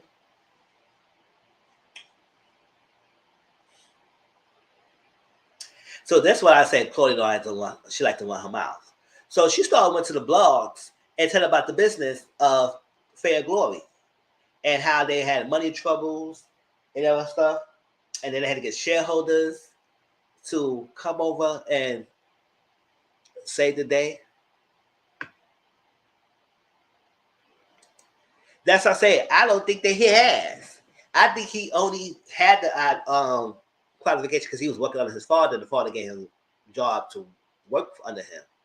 But did he really go to school for it? Did he have all this stuff like that? Because they was like, really, nah, like you did all this stuff. It's commendable you did all this stuff, but why leave when you have a good standing where you at? That wasn't that. This brings up a good question. Did he have a business degree? Did he have anything else other than running the company with his father under his father?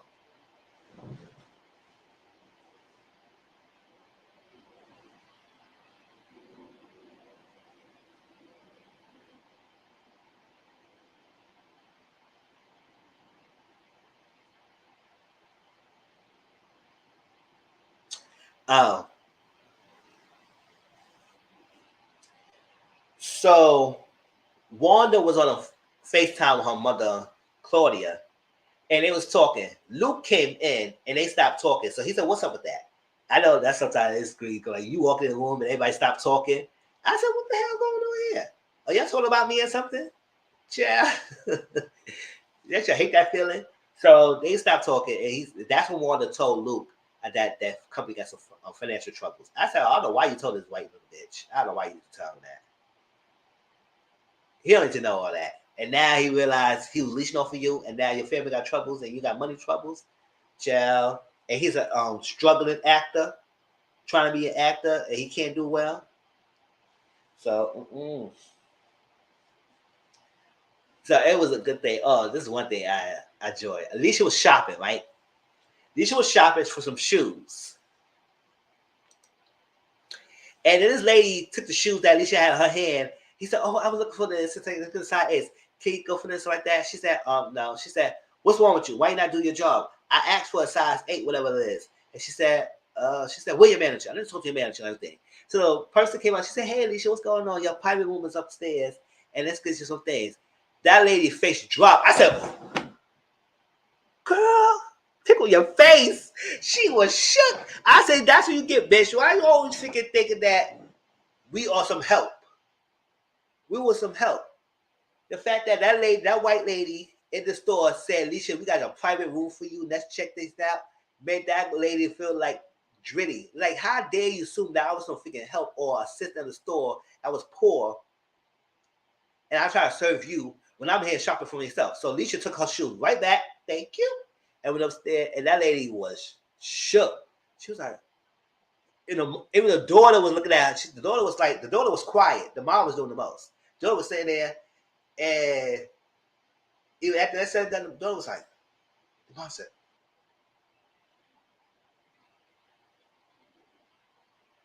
"That's what you get. Don't assume shit. Don't assume that I work here because I'm a dark skin. No, I got money just like y'all." Shoot. For real. Snatch it right up. Snatch it right out of it. I was like, that's a good ad. I said, "Yeah, don't try to play me like I don't got it."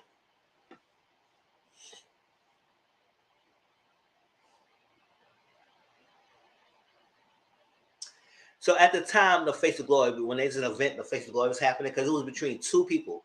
One biracial lady that had all the Instagram following and all that stuff like that. You get sponsorship and all that stuff, and then another lady who is the new kind of face that could bring new wealth of customers and clients to the company that could help the finance and everything. So it was between those two, and Nina was kind of hesitant and going back and forth who to pick. So she would ask Simon, and Simon was telling her, he said, "Whatever decision you got to make, you got to stand by your decision. You stand by it. Don't water, don't favor, don't falter, don't none of that. Stand by your decision." And that's what she did. So she went. She was a little nervous a little bit about it. He told her to change her hairstyle because the hairstyle she liked it, but he didn't like it. He a hairstylist. She said, "Girl, change that." That's it. And I'm glad because that slick back, long ponytail hair did look better on her facials than that little curly stuff that she had earlier. So it did look better. So Nina saw Maureen go to the bathroom, and Nina realized that she knew that Maureen was the one that used the Vina login and delete the email. So she said, "What's going on?" And she said, "Listen, you better talk because I could have you fired right now, girl." And that's when that's when Maureen said, "Listen, I thought I was protect his privacy." Privacy and everything. And she was saying that it was some emails about oncologists, the person who specializes in the big C's. And he was going to Zurich a couple of times. So Maureen thinking that she was going to Zurich to see some doctor and he was dying and everything. So she wanted to protect that. So she wanted that out. I said, okay, but what, you had to delete the emails and everything. But that's what Maureen thinking that she was doing. If I delete this, she want to evidence about what he was doing, when he was going. And maybe that's why she thinking that because he was going to Switzerland, she thinking that that's the reason why the money's being missing, that he was spending a lot of money going to Zurich, Switzerland. And I was like, that's what Marie was thinking. But Marie didn't know the bigger picture. She didn't know all of that stuff. That's what Marie was thinking, that she would protect them. It's like, oh my God, if they find out he was going to this thing, it could be Steven's fault. And he's the one who messed up the money. And that's what it was. So that's what Marie was thinking.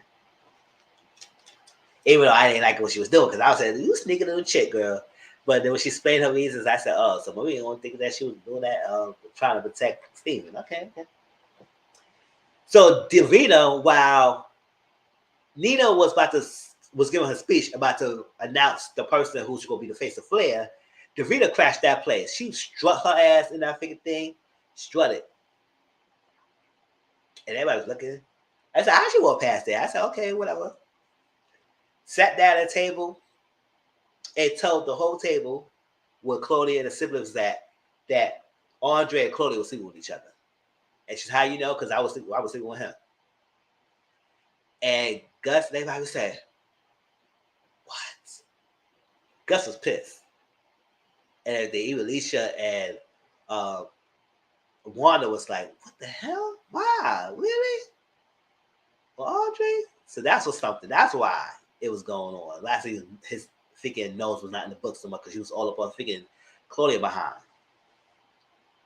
So Gus punched freaking Andre, and everybody started filming that. So that's big. That became a big moment. That the person who won the face of Flair, the person who won the face of Flair was the name of Yinka. It was a nice Afrocentric lady. Had another gaffle in the tree. I said, "Oh my God, she got the same gaffle tree. Yeah, that was so cute." And nice feature.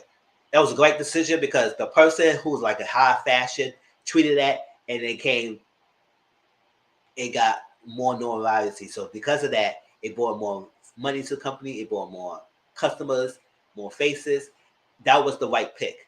Now the biracial chick that she ignored, she stormed out because she thought with her clique, like you thought you was making a big splash. Nobody cared about you, girl. It was like, okay, whatever.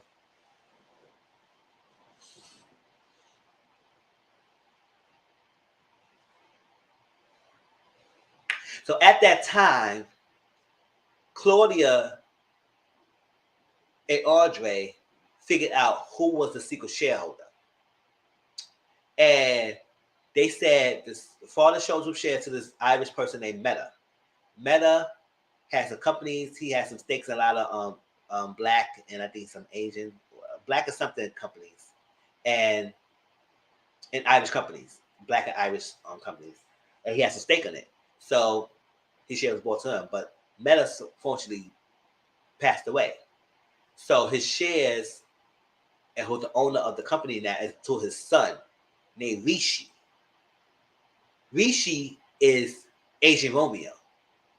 Y'all see the connection? Y'all see why I mentioned why I felt that after I found out that truth of who he really is, now I made me start realizing, did he really know this chick? Or he trying to play her? Or whatever it is. And now I would start saying, I said, oh, Rishi. Rishi. Rishi.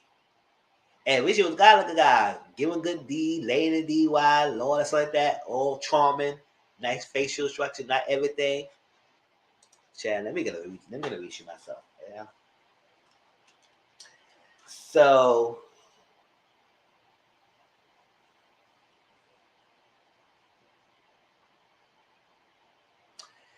Rishi wants to date Nina. But Nina is not answering his request of dinners or going out to dates because that's at the night that they had sex. And he was laying it down because she was so happy because at first she was bummed out about that it was the event was overshadowed by the punch. So she was upset. So when he was talking to her, he said, let's go out, let's go. She was not trying to hear it. Until she got the good news that the person she voted for or picked, Yinka, gained attraction and she got it and she was in. That she told freaking Rishi, where you going? She didn't at the time she didn't know his name Rishi. She always called him Asian Romeo or something like that. And they always go by the alias names. Brooklyn Babe, Asian Romeo. And she said, where you going? Why are you closest to all? He said, all the pleasing, my lady. I said, oh no. And he laid it down. He did a good job. Oh, that's what that.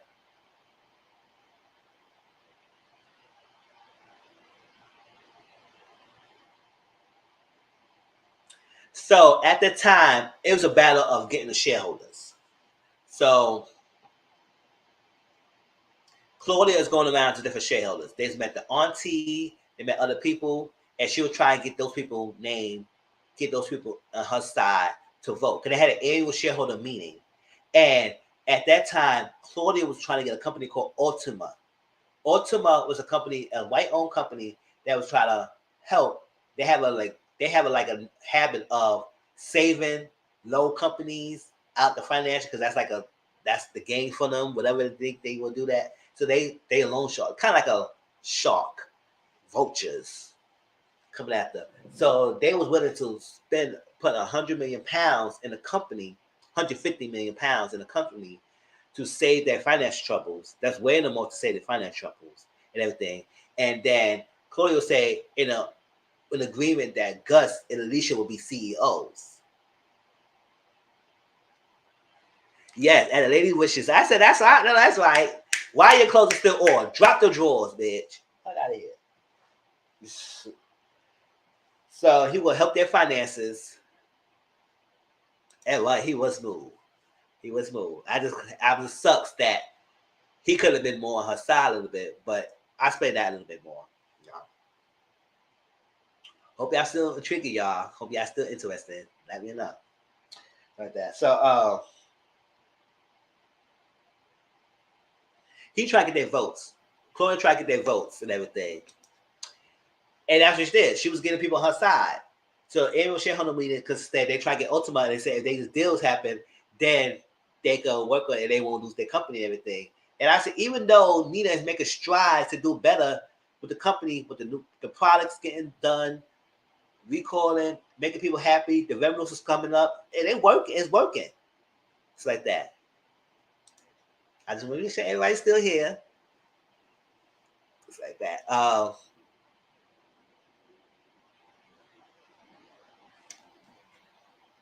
It was doing a good job, but they just had to give it more time. But even though with that doing well, they still had that lump sum of money that needs to hold. So that's why they was using Ultima as well to help them out. And they said Gus and Alicia could be the CEO. But I said, y'all think, we're gonna explain that in a minute. Y'all think that this white company gonna help y'all bail y'all out, and y'all think y'all gonna keep y'all same integrity as y'all figure company at the way how y'all was running it? That's not gonna happen. But that's what they thought. They thought they could see these CEOs, and that's all they cared about. So at this time, Alicia was willing to turn on Nina after Nina gave her a chance to quietly backstab Nina out for her so they could be CEO. And I was like, this is why I didn't like Alicia. I was with for Alicia a little bit, but she, at just as much as Gus, was greedy about that CEO title. But whatever, because she could be noticed. And that's all it was, a dagger in the cabin for your face so you can bite the bullet. So that what it was. That's all it took. So Claudia got her siblings on her side. Now Wanda was the only one, even I couldn't understand her little score behind. She was the only one that was like, this is messed up. This company is not going to preserve the family legacy. This is a family business. We can't have this company coming over, even though it is helping our finance, but the vision of the company is not going to be lost. It's a family-owned business. Keep it in the family. We can't have these white vultures stopping over it. So I was with Wanda on that. I said, no, we can't have that. But I guess Claudia trying to convince Wanda to stay in a midst of it at that time, even though Wanda still had her own mind, because she still held bent about this not being a good deal. And I said, I was with Wanda on this.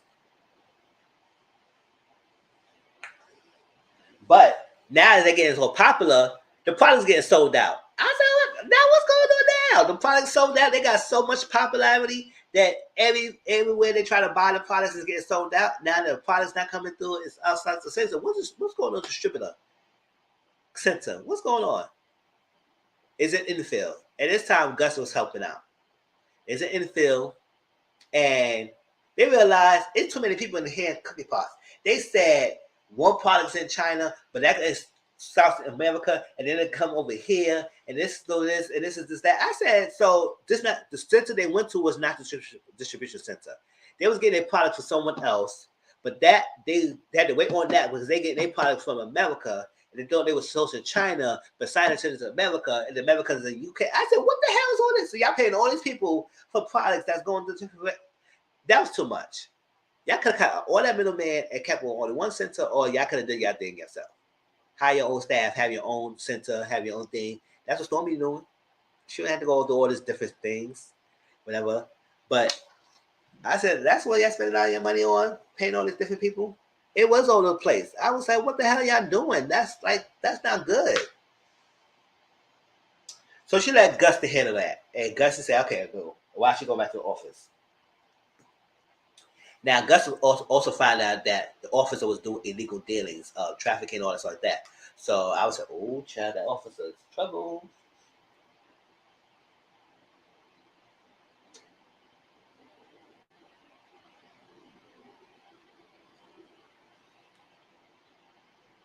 That's what I'm saying. I don't know how did the dad keep up with the parents with all this stuff going on.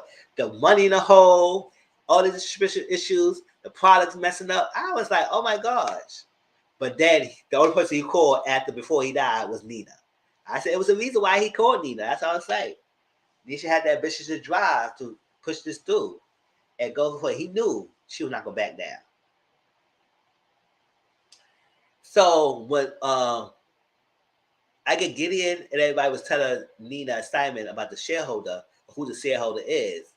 When Nina found out who was the secret shareholder and she saw the picture of it, she said, "Just fuck." She stormed out that office. She ran to wherever Rishi, Asian Romeo place of, I think that's the gym and everything he goes to, and she stormed in there. She said, "Oh, so this is your plan all along? You trying to conspire with my enemy to get me out?" He said, "What you talking about?" "Oh, hey, Rishi, my name is Nina Riches, the face and the CEO of Flair Glory."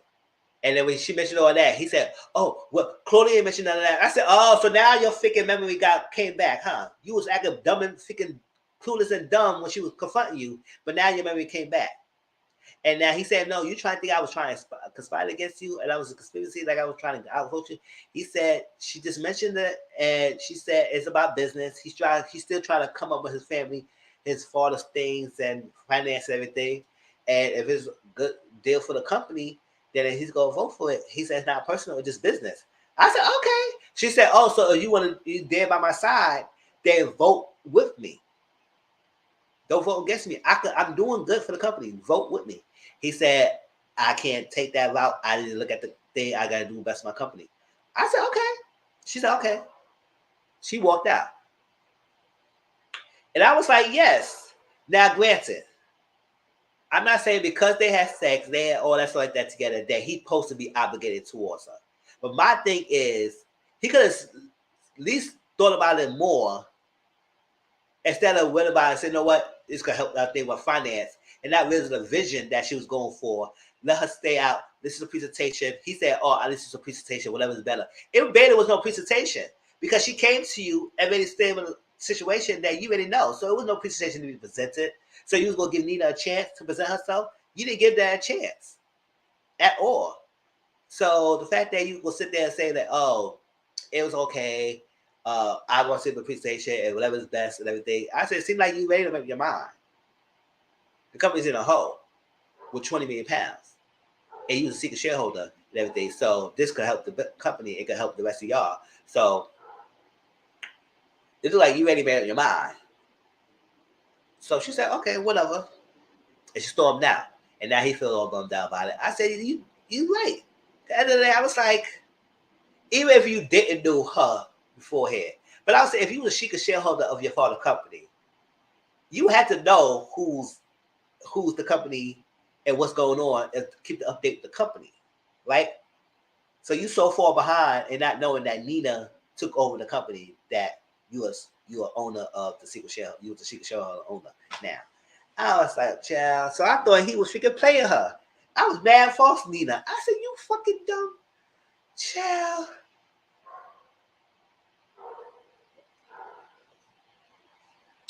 So Nina was pissed. For real. It's happening one more time for angry sex. That's what I'm saying. It's like, oh, angry. Get on. Child, I'll put that pants down, motherfucker. We're gonna create a show over here. But I'm mad at you. Oh, probably why I'm like thinking Quality Tifa was played as Bessie Smith, and she was riding the hell out of thinking Mike Epps in that thinking movie. Y'all remember that movie? She was like, shh. I say, calm down, Quality Tifa. Child, she was riding the hell out of that motherfucker. He said, woo. Y'all had to remember that movie. Y'all did not watch that movie. Oh, Queen did a good job with Bessie Smith, playing Bessie Smith at that movie. It was really good. It was a long time ago, but I do remember that scene. She was angry while it had child.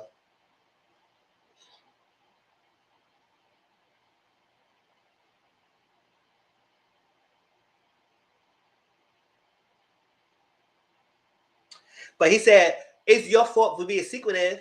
I said, y'all was going aliases. You wasn't forthcoming about your secret either. You could have told her you was a secret shareholder as well, as much as she could have told her she was the CEO of Flair Gory. But in some way, shape, or form on the sex, you probably had to do something. But no, don't try to play her. Oh, she was secretive. Nah, no, you should know. Nah.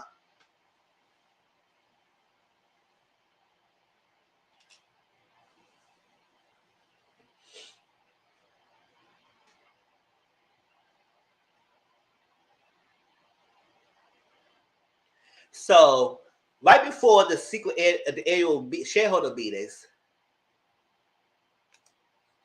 you had the nerve. It was your fault. You were secretive. I said, bitch.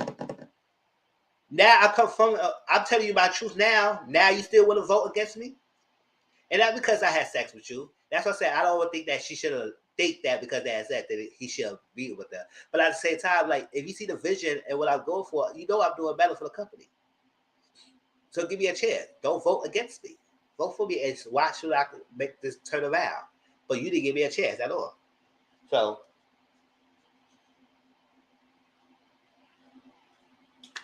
Neil was trying to fight for the company. Claudia was already in the hands with other shareholders. So by the time Nina was trying to call everybody, and Simon was trying to call the shareholders, they was dismissing her and saying no, because they all was worried about the automobile and the money and helping the dividends or stuff like that. And I said, y'all all losing the vision of the freaking company. That's what it is. Like y'all was willing to throw it and let some big white company take over just for the finance. Like really? And that's exactly why sometimes we don't have land or we don't have things for ourselves because once the party throw money dollar signs at us, y'all think that's to help y'all. And then in some way, shape, or form, it can if y'all still get visuals like Oprah. She sold her network. She don't own it. It's still her name, so I know she getting royalty over it. If it works at the long run, it's fine. But sometimes it's always help to have your own. Don't sell it. It's more prize to yourself. But they're gonna pose the cons, and at this point in stage, it was more cons of having Ultima running this company than a pro of helping them out financially. To me, it is what it is.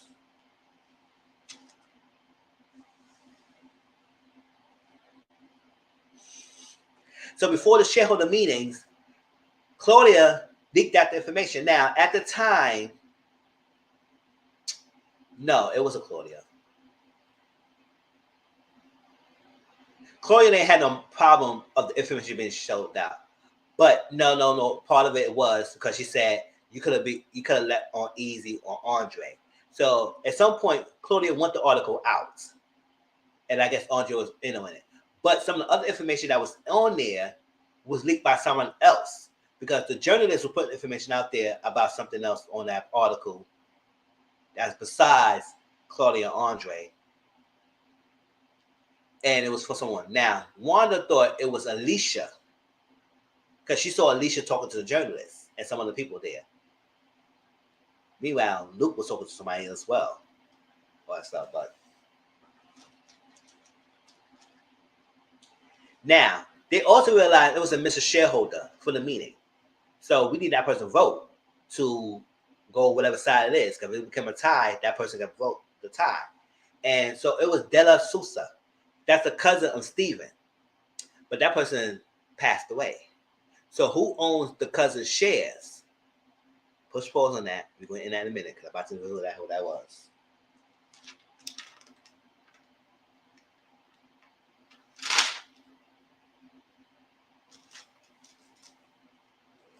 So Nina said, I can get one of the children to vote with me so we could balance it out. So she went to talk to Wanda. And Wanda at first was not budging. Because Wanda's loyal to her daddy and everything, her mother, also like that. And two, Nina told Wanda that the phone call that she got from Steven. And that's what made Wanda perked up. Because at the end of the day, Wanda still wants this family to be the business to be a family owned, and she didn't really want the deal to pass to the white company anyway. So that's gonna be her and to get Wanda on her side.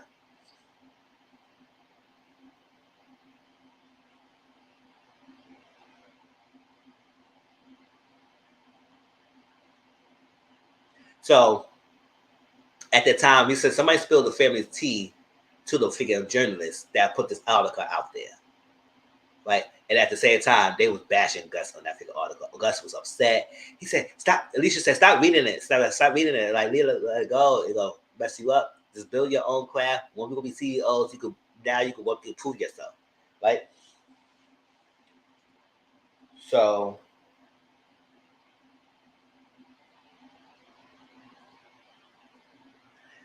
before the meeting, right? Alicia talked to them because Nina was trying to talk to the kids. Gus and Alicia was not answering phone calls. I said, "Oh, she lost them." So that's what she was able to talk to Wanda. But I said, "Oh, so y'all want to answer your phone calls?" Especially you, Lisa. You don't want to answer the phone calls. So you just want to turn your back on Nina after she gave you a chance when your own father wouldn't give you a chance in your own company. Okay, girl. Whatever.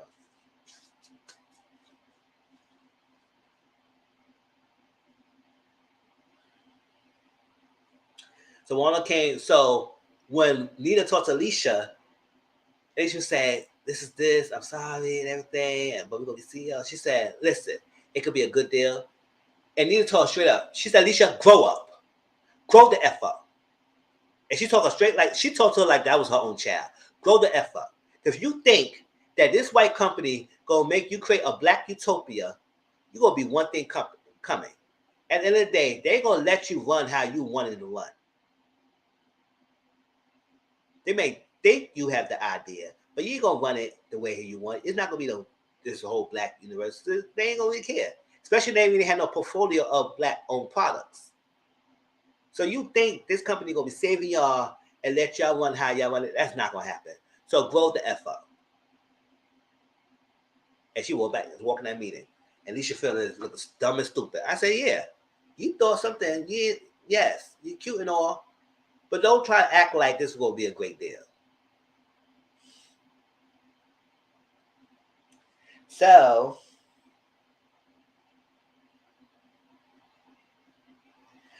when she's in the meeting, Wanda accuses Alicia that she the one who leaked the information the family teach the blogs.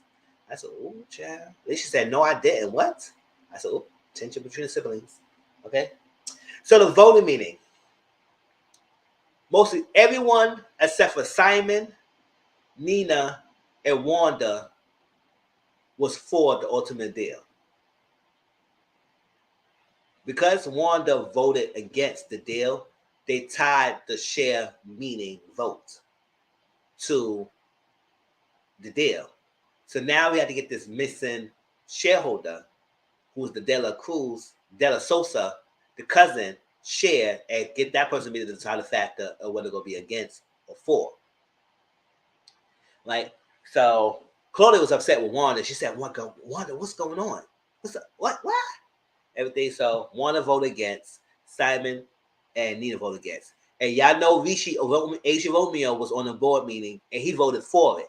I said, "Oh, you hear this? No figure presentation, nothing like that. You say he's gonna do. You think of it, but whatever." And Andre tried to smoke. I thought you wanted to make it short. I said, "Andre, shut your dumb ass down. Like he would try to be all too much on figure." I said, "Whatever. She should have fired you behind. Whatever." So they didn't give her a chance to really say. She said, "Let's go with the vote." So I said, "Oh." I said, "Rishi, you think you gonna get anything with Nina now? Shall you vote against her for the freaking thing?" You think she gonna give you any chance now?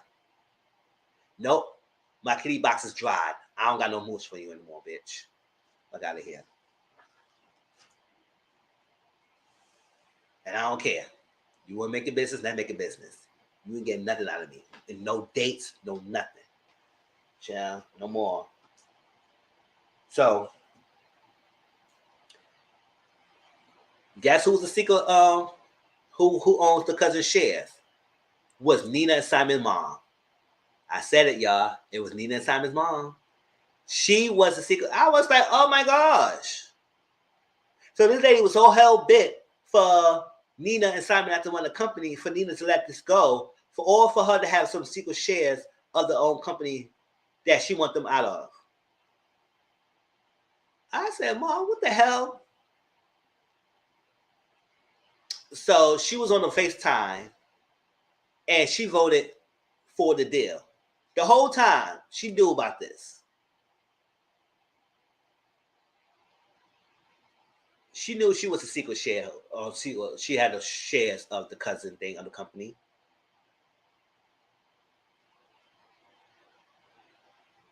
Hey, you didn't tell your kids that. That's messed up. But you were trying to fight them to not to be over there. Because you don't want them to dig up the secrets or whatever that you had. Whatever. I was saying to Mom, and so the mom voted against them. And said, it's a company now. So Gus and Alicia's happy. Claudia's happy. Yes. Wow. Yes. Wow. The mom. I should say you gotta watch. It was so good. And I was like, at the mom, and I was pissed off. I said, the freaking Mom, really? I'll do this for your own good. I said, shut up. I didn't want to hear that. I didn't want to hear that. You could at least told me.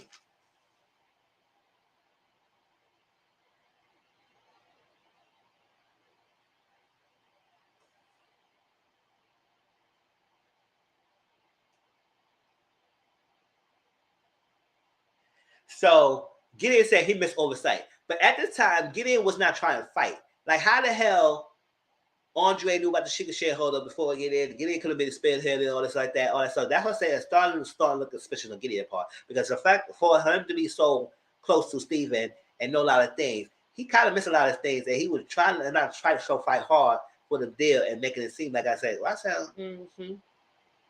because you know Steven Vision, and you knew he would not like this idea of Ultimate buying out the company, whatever. So Nina said, "You think I'm gonna let some freaking white company come over here and try and tell how things run? I resigned for CEO." She resigned and walked out. And while she walking out, here go Rishi looking at it. It was like he wanted to say so. I said, Rishi, nah,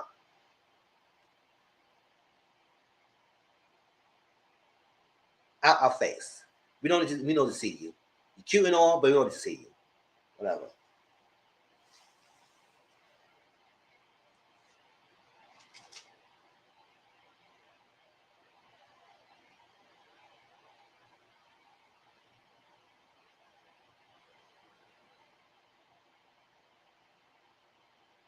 So Claudia and Andre happy. They get their money. They greedy now. Andre started buying expensive watches and shit. I said the money it ain't dry yet on the freaking deal, but y'all really splurging already, huh? So they ready to start buying things.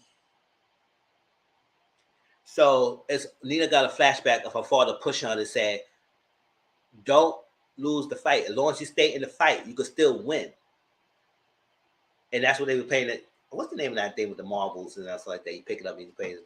I never got into that game, but that was that. And she won and everything. And the father was teaching lessons like, if you long as you stay in the fight, the battle, you can win at the end of the day. Sometimes not always win, but most of the time that's a lesson. Stay in the fight, you can win in the end. Right? So that was. So that's the time Nina started getting email transfers. I'm about to push it along though, because it's about the. So I'm trying to finish up the rest of the thing. So bear with me. Nina got some emails, and the IT person sent it to her. It said it's some wire transfers to Switzerland at a certain time, at a certain time of day, and certain week, and this money is going over there. So what's going on in Switzerland? So Nina said, we're going to make a trip over there. I said, I know that's right, Nina. You better try to follow the money trail. So while she got there, the people already expected Nina. Nina was like, you expected me? I said, that's why. I don't know what's going on and everything, but I feel like Steven was 10 steps ahead of things to set it up to expect that. They was suspecting Nina as Zuid, like he knew that she was going to go there in some way, shape, or form to find out secrets. The family didn't even know that he had over there. So he knew that Nina was going to go. In some way, shape, or form, he had to think that Nina was going to come. So that's what the case, oh, your father told us to respect you. Even Nina didn't expect that. She said, how the hell, what? Okay, what's going on here? So she went to see the oncologist, and the oncologist said, no, he only came to see me once. And I told him that the big C is inoperable, you can't cure it right now, so you just gotta settle your affairs. Basically, that your time is limited. Settle your affairs. And after that, so she said, if he only see you once, why he came to Vicky Zuid 5 or 6 times or whatever through the 5-month period, a couple of times through the 5-month period? And he said, I don't know. I don't know what he was doing here in Zuid all this time through the 5-month period. So Maureen told Andre, you say you stick of ambition, you too ambitious, and you're not trustworthy. So you better be watching. You better be careful because nobody gonna trust you like that. You too ambitious, you too greedy. And it's not a good place to be in when nobody can trust you. That it is, Liz. So Nina thought it was a dead end. She was like, she did all this stuff and she couldn't figure nothing out. So the driver said, listen, I used to drive your father all the time. I used to take him to this place called IAV, Eternal Albates Vaults. And there was a lot of documents. And a lot of documents at the time. And come to find out, through the documents, she realized it was some secret company that the father was a share of and the owner of a beneficiary of, and he was sending money and helping. He was sending money to America to the mom to pay off things for the kids, for school, for expenses and everything. So all this time, the mom was saying that the father was not around. Now, the mom did say at the end, because I'm jumping on because I gotta push this together. The mom just said for years he didn't. But 10 years ago, whatever it is, right around that time they was teenagers, something like that, they was going to school. Elder Samuel came around, the cousin came around saying that he got some shares, gave him the company, and he started spending expenses. So for a while, yes, he was not there physically, that he did take care of the family while he wasn't there. Now, granted, it's not always a great thing, always the money, but at the same time, the mom was not struggling like she made it seem. She was struggling a little bit when he first moved, but after a certain time, that time when she was getting that money, they was not struggling. And also, she got the shares in the company. So you kept all this a secrets for your kids. I was like, okay.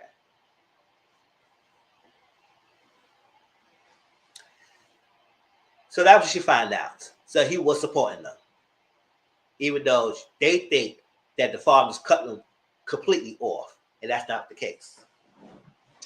So that's that. And then she saw a paternity DNA test. Remember I said that genetic bloodline, the paternity DNA test. Come to find out, Wanda is not his kid. It's Claudia's kid with someone else. We don't know who the baby daddy is, but it's not his kid. So it was like, oh. But he was trying to adopt Wanda, but it was rejected because she was already an adult. They couldn't have a relationship. Child, for real.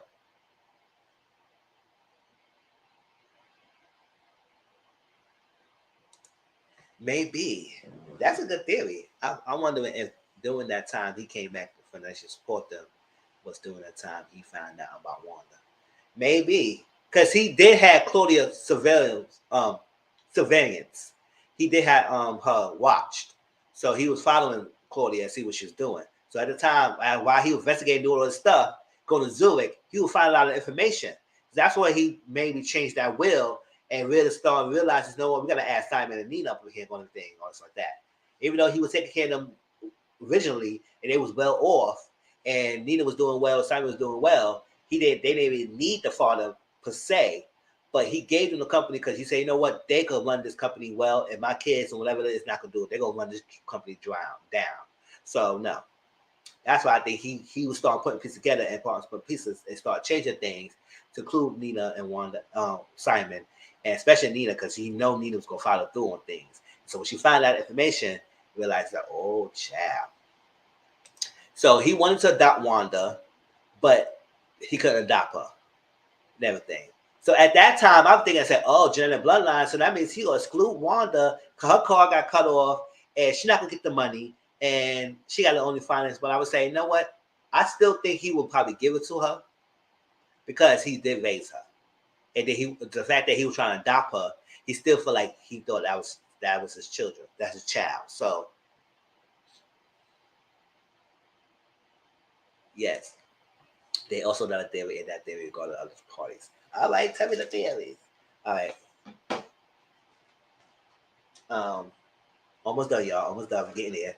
But I had to, I just love this time. I wish I wrote this down, but almost there. Loyalty is what the whole story is about. Yes, loyalty. Loyalty. You ain't loyal to me, I'm getting your ass. That's what it was. So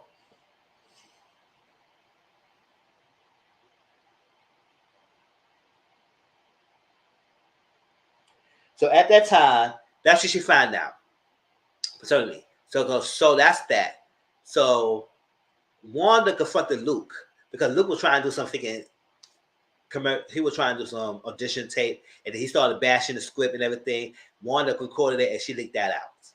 Like, because after she found out that when Luke was doing everything, he tried to get dressed, come after me, because Wanda didn't want to do it, because she said the company got sold, and she was not happy with that. So to Ultimate, she still wasn't happy about that, because she didn't want that. She saw his phone. The journalist wired the money in his account.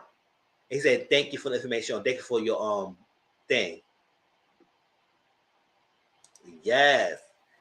He said, "Thank you for the quotes." That's what he said. And he gave him the money. So Wanda realized that it was Luke, the one that was leaking some information to the freaking blog journalist.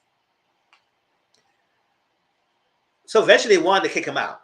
She said, screw you, because she was in the club and figure white chicks was talking bad about Wanda. She was in there and they realized she was there. And she said, oh, what's going on? And she said, so I said, y'all keep talking. Y'all was doing all that cash money shit in that figure store. Y'all talk now. Talk about it. Y'all want him, y'all have him. Because he was a bum luchador for me anyway. So y'all think y'all gonna get something out of him?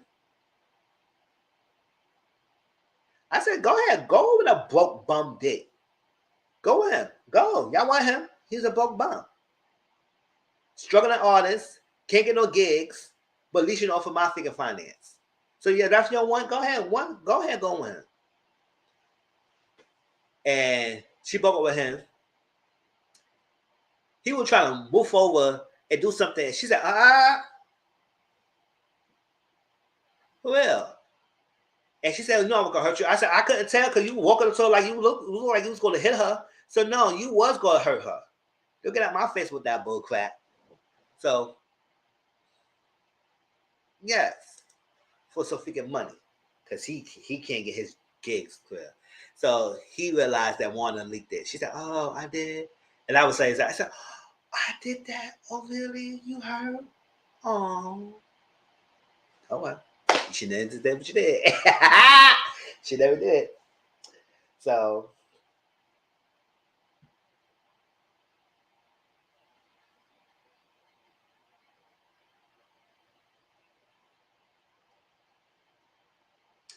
at the time when Nina investigated, she was getting into store the probate, whatever the deal that it was going to go. They need to store that. So push that back, and it was taking a while. So at the time, Ultimate was going around. They wanted to launch a skincare line, probably because it was like something Gus came about because he saw Sasha that he was sleeping with and everything. Sasha got a kid, yada yada yada. He trying to pursue it. That's the end of the storyline. I don't got time for that anymore. So he said that, and they would try to cut up the middleman and do this and all that stuff. They had a VP that they could outsource with that, the manufacturer to have that. They try to bring it to Ultima. Ultima said, nope, cut it. We don't got time. You have a non-complete clause in your contract, clause in your contract, means that if any product that's complete into any products that we have, I got the right to veto it. Veto it. So basically, they had to go to y'all for permission. I said, exactly, that's what it is. She said, no, y'all keep y'all, whatever products you have, and y'all can have the diverse sector. I said, that's another way to say they want to have a black private companies that have the ethnic background. They have the ethnic sector to show that they are diversified. And that's no, kind of like a affirmative action kind of thing. Oh no, we just hiring them for our quota. So y'all do the ethnic diverse background section. Everything else, y'all can't get it. And then complete one of our products, we can veto it. So no. So y'all thought y'all had the bag. Y'all were CEOs, right? CEOs. And y'all got a CEO to ask for permission. Oh, child. Uh-huh. Why didn't they think that before? Now they would think about it. Now they're under Ultima. So Ultima said, no, finito. That's why Alicia and Gus realized that this is not going to be an easy road. So they're upset. And Claudia said, listen, just give us some time. Y'all going to do it. I said, Alicia, Claudia, if you think they were going to let them have that, you're mistaken. So Gus was in front of the phone. Nina came to the house. And Nina said, I found out information about you. And Claudia, after she found out, she turned her whole tune around. If I told you she did a complete 180 compared to what she was before, she was a spirited woman. So when she found out about that freaking result or that freaking document come about that Wanda is not his kid, she was trying to keep that hush hush. And she said, no, please don't say nothing. Please don't say nothing. You know what? I can get the deal. I can get the deal back off. I can say something going on with the deal. Get it off. Please, this cannot tell her. I would say, oh, okay, so you do care about your children. Or your secret as is. So she was willing to forego that whole business deal to keep that secret. She said, it was only one time. She said, I don't care what you did. Everything. She said, all right, I'm going to get your company back. Give me some, please don't let it be. So Nina, woman her word, she said, give my company back and then we could talk. Long story short, she got her company back because Claudia came to the office. She called a meeting and she said, what? Ultimate deal is wrong. I'm not back for it. I'm backing out of it. It is done deal. We not signing on paper because it wasn't signed yet anyway. And we off. She said, what's going on? So now everybody said, Nina knows something. She said, why the hell she was so hell bent about the thing and now she's reneging it. So Nina has something on Mom. Now Gus didn't think some way because Gus didn't he was saying, no, whatever. Because he was already in his mindset somewhere else. But Alicia was like, what's going on here? I said, Claudia just turned her whole tune around to avoid that signal getting out. I said, oh, child. Mm-hmm. What you was doing, girl? Now, who is the baby daddy? Child. And how Wanda gonna feel out when she realized that she's still technically a riches, but it's that at the end of the day, she's not genetically connected. Only thing she connected is through Claudia, but it's not his child. But still, but he wanted to adopt her. So at the end of the day, she will still be included. But we get that in a minute.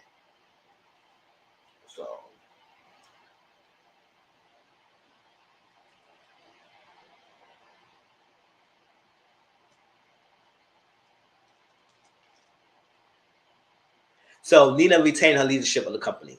So now she's back and she gonna run things the way she wanted to run things, and she got her thing, the company back. So that was good.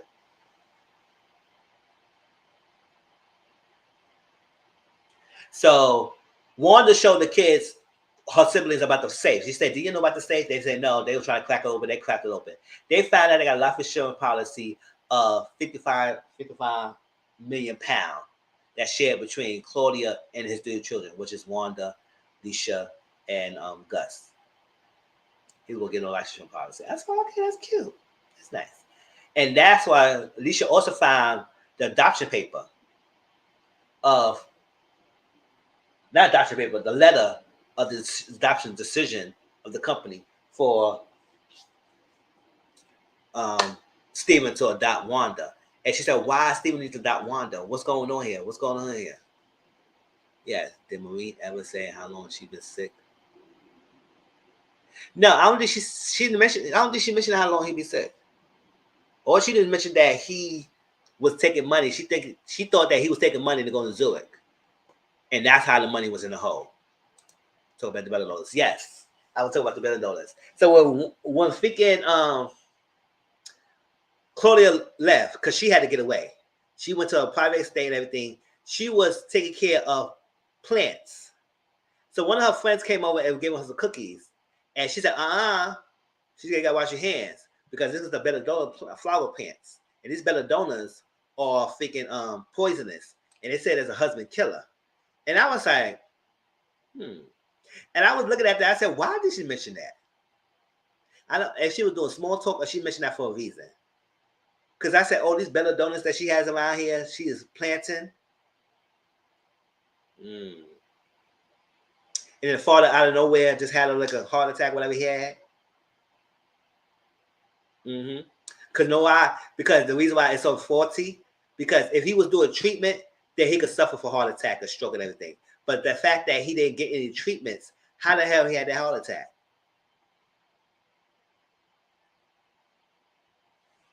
And why she was growing belladonna plants anyway, and her figuring whatever she was at. Poisoning plants.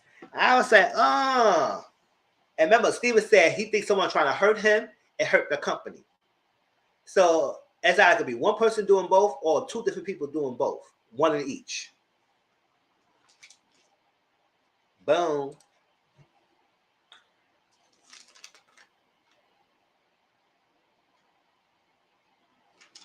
So Andre is mad. Andre is mad about that.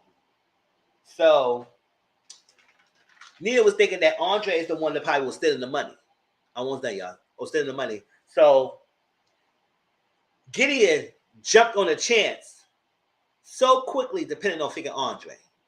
He was so quick. And I said, why are you so quick depending on Andre? Oh, here, it's this count, this is happening, this is his, this is that. Now, he was opening some counts on Andre's name, but we'll look at that in a minute. So it's a whole bit of getting that Andre was that. So Nina Simon said, you think this is going to work? We got to make this work. So basically, it was a plan set up. Andre was going to take the fall in the beginning and publicly of the one who's stealing the money. But technically, they was going after someone's bigger than that. And that's what it was. So they have Andre arrested. Andre was pissed. And also, it was like, Nina was going to let Andre go. It's like, child.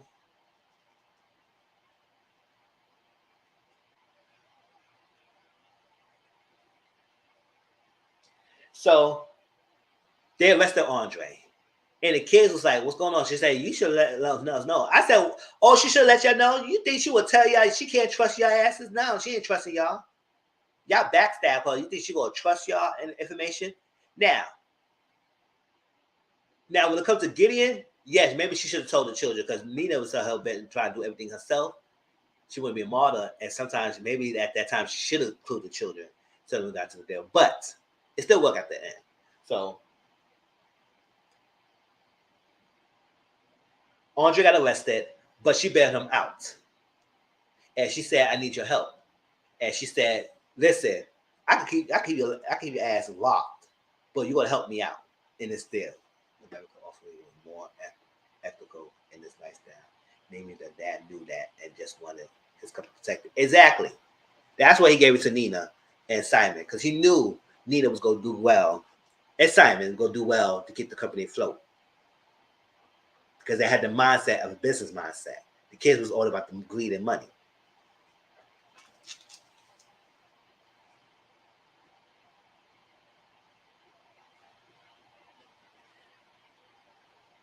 So Nina told Andre I got arrested. She said, "Gotta do something." Claudia was gonna say something. She said, Claudia, shut up. Don't do nothing." She said, "Okay." And she got Andre out, took her to a place, and he said, "Listen, we're gonna try and get Gideon." And he said, "What? Try to come back?" Because he trying to go to the police. He said, "No, we gotta do this. We gotta have some proof that it's Gideon." Gideon was the one stealing the money of the company. They're going to find out. We're going to tie this all together because we're about to end it. Gideon was the one stealing the money for the company. And how that came about, he had opened an OEM Holdings company, Oliver Ethan Martin, which was his son's name that passed away. Now, Maureen, before she left, she told Nina that Gideon and Stephen had a falling out. And Emily had a child that she lost. That's Emily was Gideon's wife. Had a child that they lost, and she never been the same since. And so they did. They definitely did. They played their role. They played their role. Every one of them. And so because of that, he felt like he worked so hard for Stephen, and I did everything for him, and he played me like this, whatever stuff. So that's when he started skimming money out of the company. And he was very careful with it too, so he won't be pinned. Since Andre was CFO, he was opening some accounts under Andre's name to make it seem like Andre was the one taking up the money or doing something with the company money, but it wasn't Andre. It was Gideon doing that to pin it on Andre, so Andre could get out the picture, so Gideon could do whatever he want. Because how come Gideon, who was the second thing on all about this business, was so far behind of me, Claudia and Andre realizing or knowing about the secret shareholder, so far behind to quickly not fight for the deal to not to pass through. He was willing to let that go, or because he was going to get the more money in the company so he could steal more money. That's what he was trying to do. So he was all that put in play. I said, oh, so that now comes to play why he was doing what he was doing, because he wasn't pushing hard enough. So that's what they were trying to get. And he had this company and realized that he was putting pyramids of companies and things under this OEM Holdings accounts and dividending the money to that account. And realized that person's name was dead, and it was Gideon behind all that. And it realized also that he was selling trademarks and stuff like that of the company's copyrights and trademarks to this JB Holdings, and then that they was paying that company for the rights for their copyrights and trademarks. I said, all that? Really? And then use the JB Holdings was connected to the OEM Holdings. I was like, that has some freaking triangle stuff going on here that he was using to cover up his tracks. I said, child. And then they get that. So they had enough to go to police, but they was like, no, we're going to try to get this money back and anything necessary. We'll get this money back. So Nina and Andre went there. They confronted Gideon at his private estate. That's one of his places that he had. He was sitting there. She said, you can kick us out anytime you want. This is your place. This is your place of business. So they got him, got all the proof, said, we need our money back. You get it?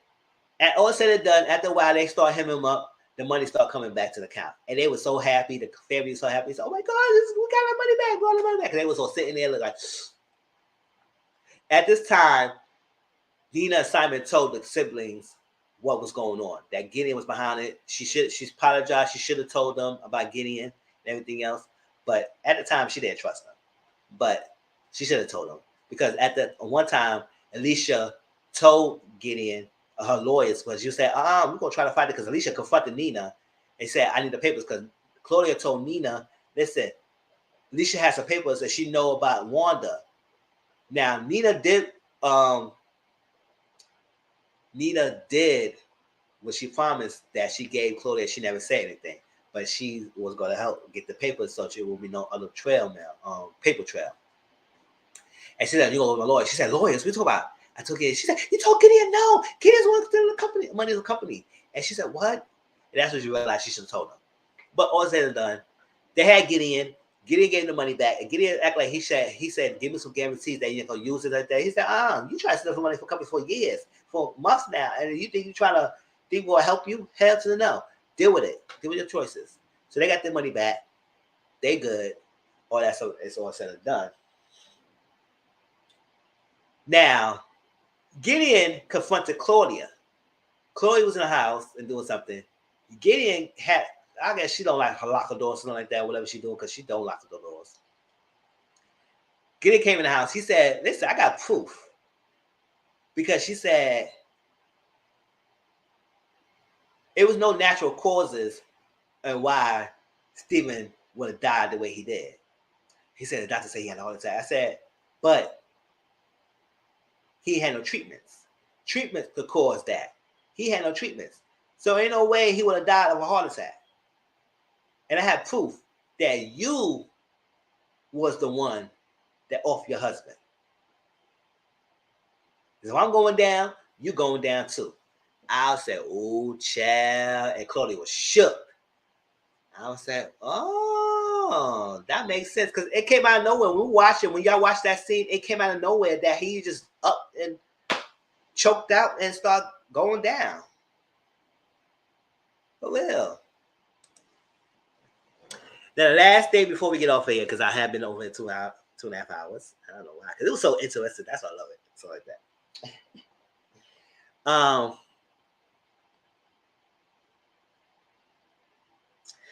The genetic bloodline, right? Now that everybody's happy, they got the company back, whatever it is. Gideon's out the picture right now. They good. They are family now. They celebrate it, and that's good. You will see how it go forward from next season, if they do come next season.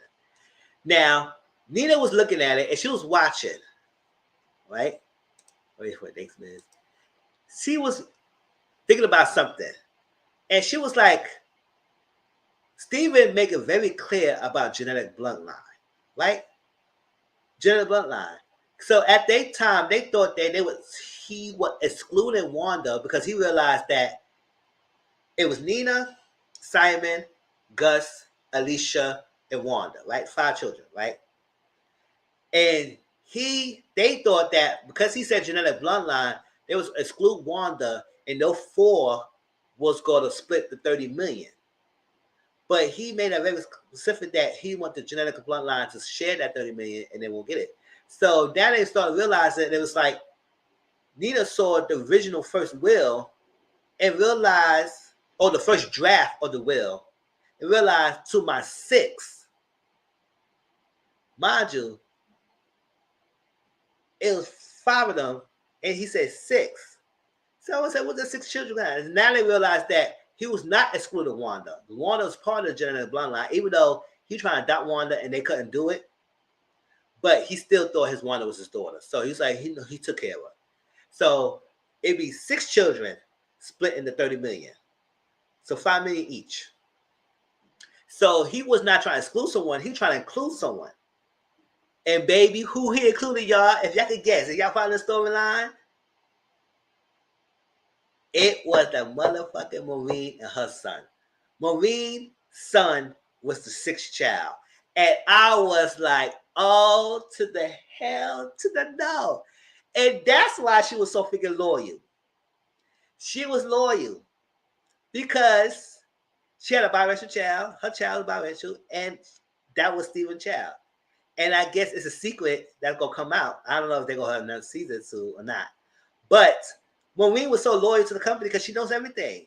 Even though she didn't know everything, but she knew some things. And the fact that you had a child by Stephen, and that's your secret child. And she said, my Finn came home, and then she was so happy with Finn. And I said, that Finn looked just biracial. So if the fact that he mentioned genetic bloodline, and there's 6 children out there, realized he had a child with Maureen. And Maureen, I was like, oh, and Maureen left. She left just at the right time. She said, oh, bitch, they ain't going to try to find my teeth. So that's why he gave her $1 million at the beginning. Remember, he gave her $1 million? I said, how does secretary get that much money? Ain't no loyalty in the world. I mean, yes, you can do that if you want to do that for your employees. But usually when you give a will, you do that for your family, not for your employees, not for your employees. So the reason why he gave her $1 million to make sure she's well off, because she's the mother of his freaking 6th child. And I was like, oh my freaking gosh, y'all. I was like, oh, Maureen, loyal to the fort. That's how I was watching it. I was thinking, I said, oh. So, but we always been loyal to the company. She was never sneaky. Yes, she did have emails, but same time, she was doing that because she had a connection with Steven all this time. And had a son. Now I want to know how the other siblings gonna find that because they said, "Should we tell the siblings?" I said, and Nina said, "No, we don't." I said, "Nina, you need to stop not telling siblings. Stop holding out information. They need to know." But then again, I was like, "Listen, they don't need to know. I find out for me. Y'all figure it out, chill. Y'all ready? I'm just getting a good grace with y'all. Y'all blaming the freaking father. Fuck out of here. I'm about to come on my face.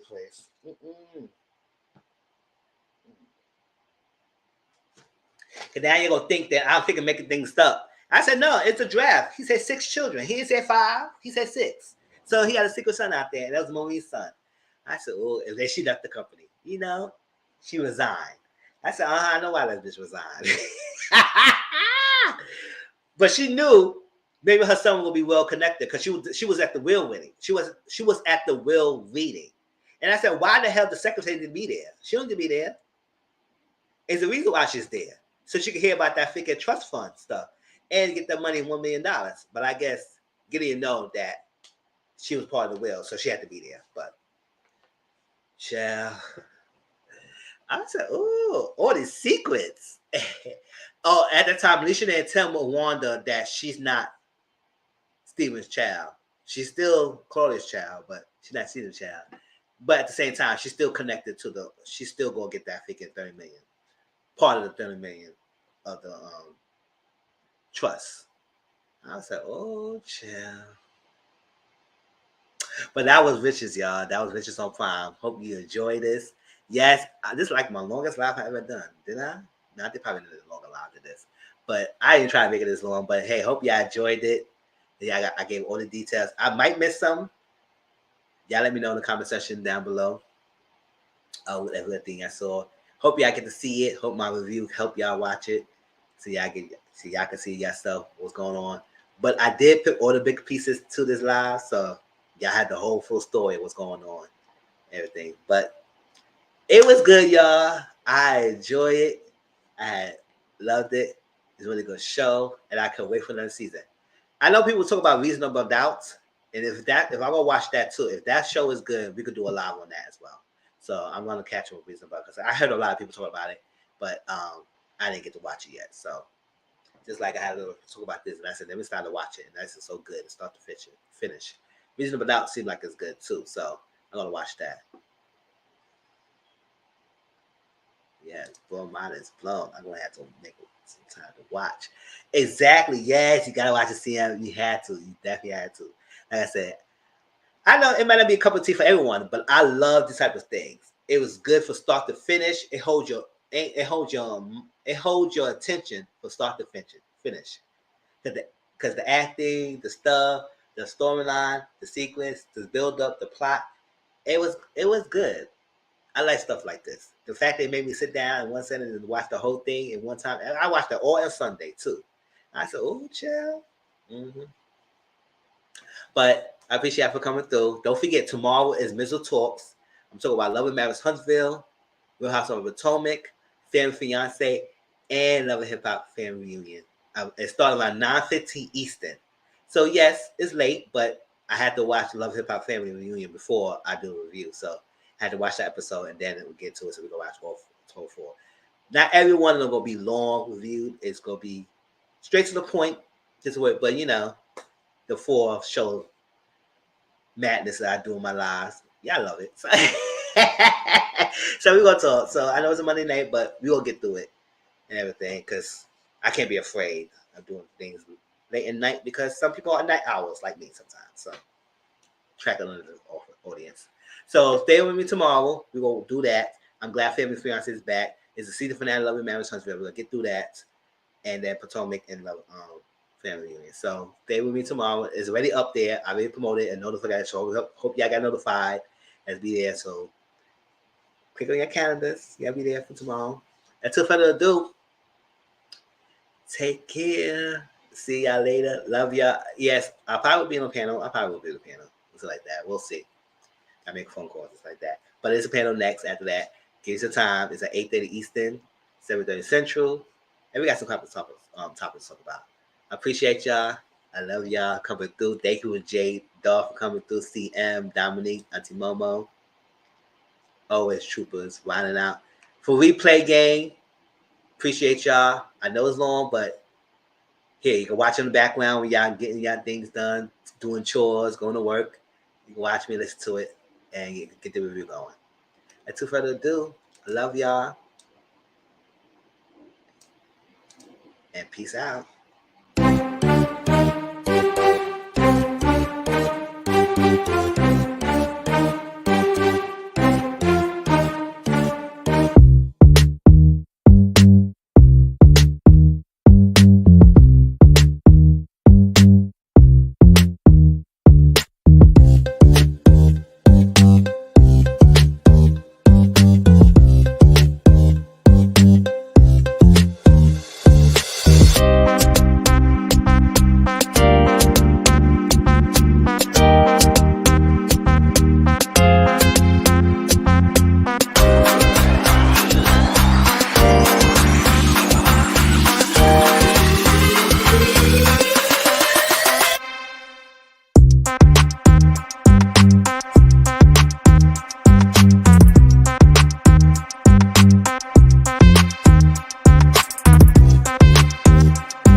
Hey y'all, I forgot to upload my reviews. I did my pre-recorded reviews I did this week. If you did not watch it, please watch them and support these pre-recorded reviews of last week. Because I promised y'all I was gonna do the reviews to make up for not having the live last week, and I did those. So catch up on it. Watch if you can. And share this out as well. All right, y'all have a good night. I'll see y'all later. Peace out.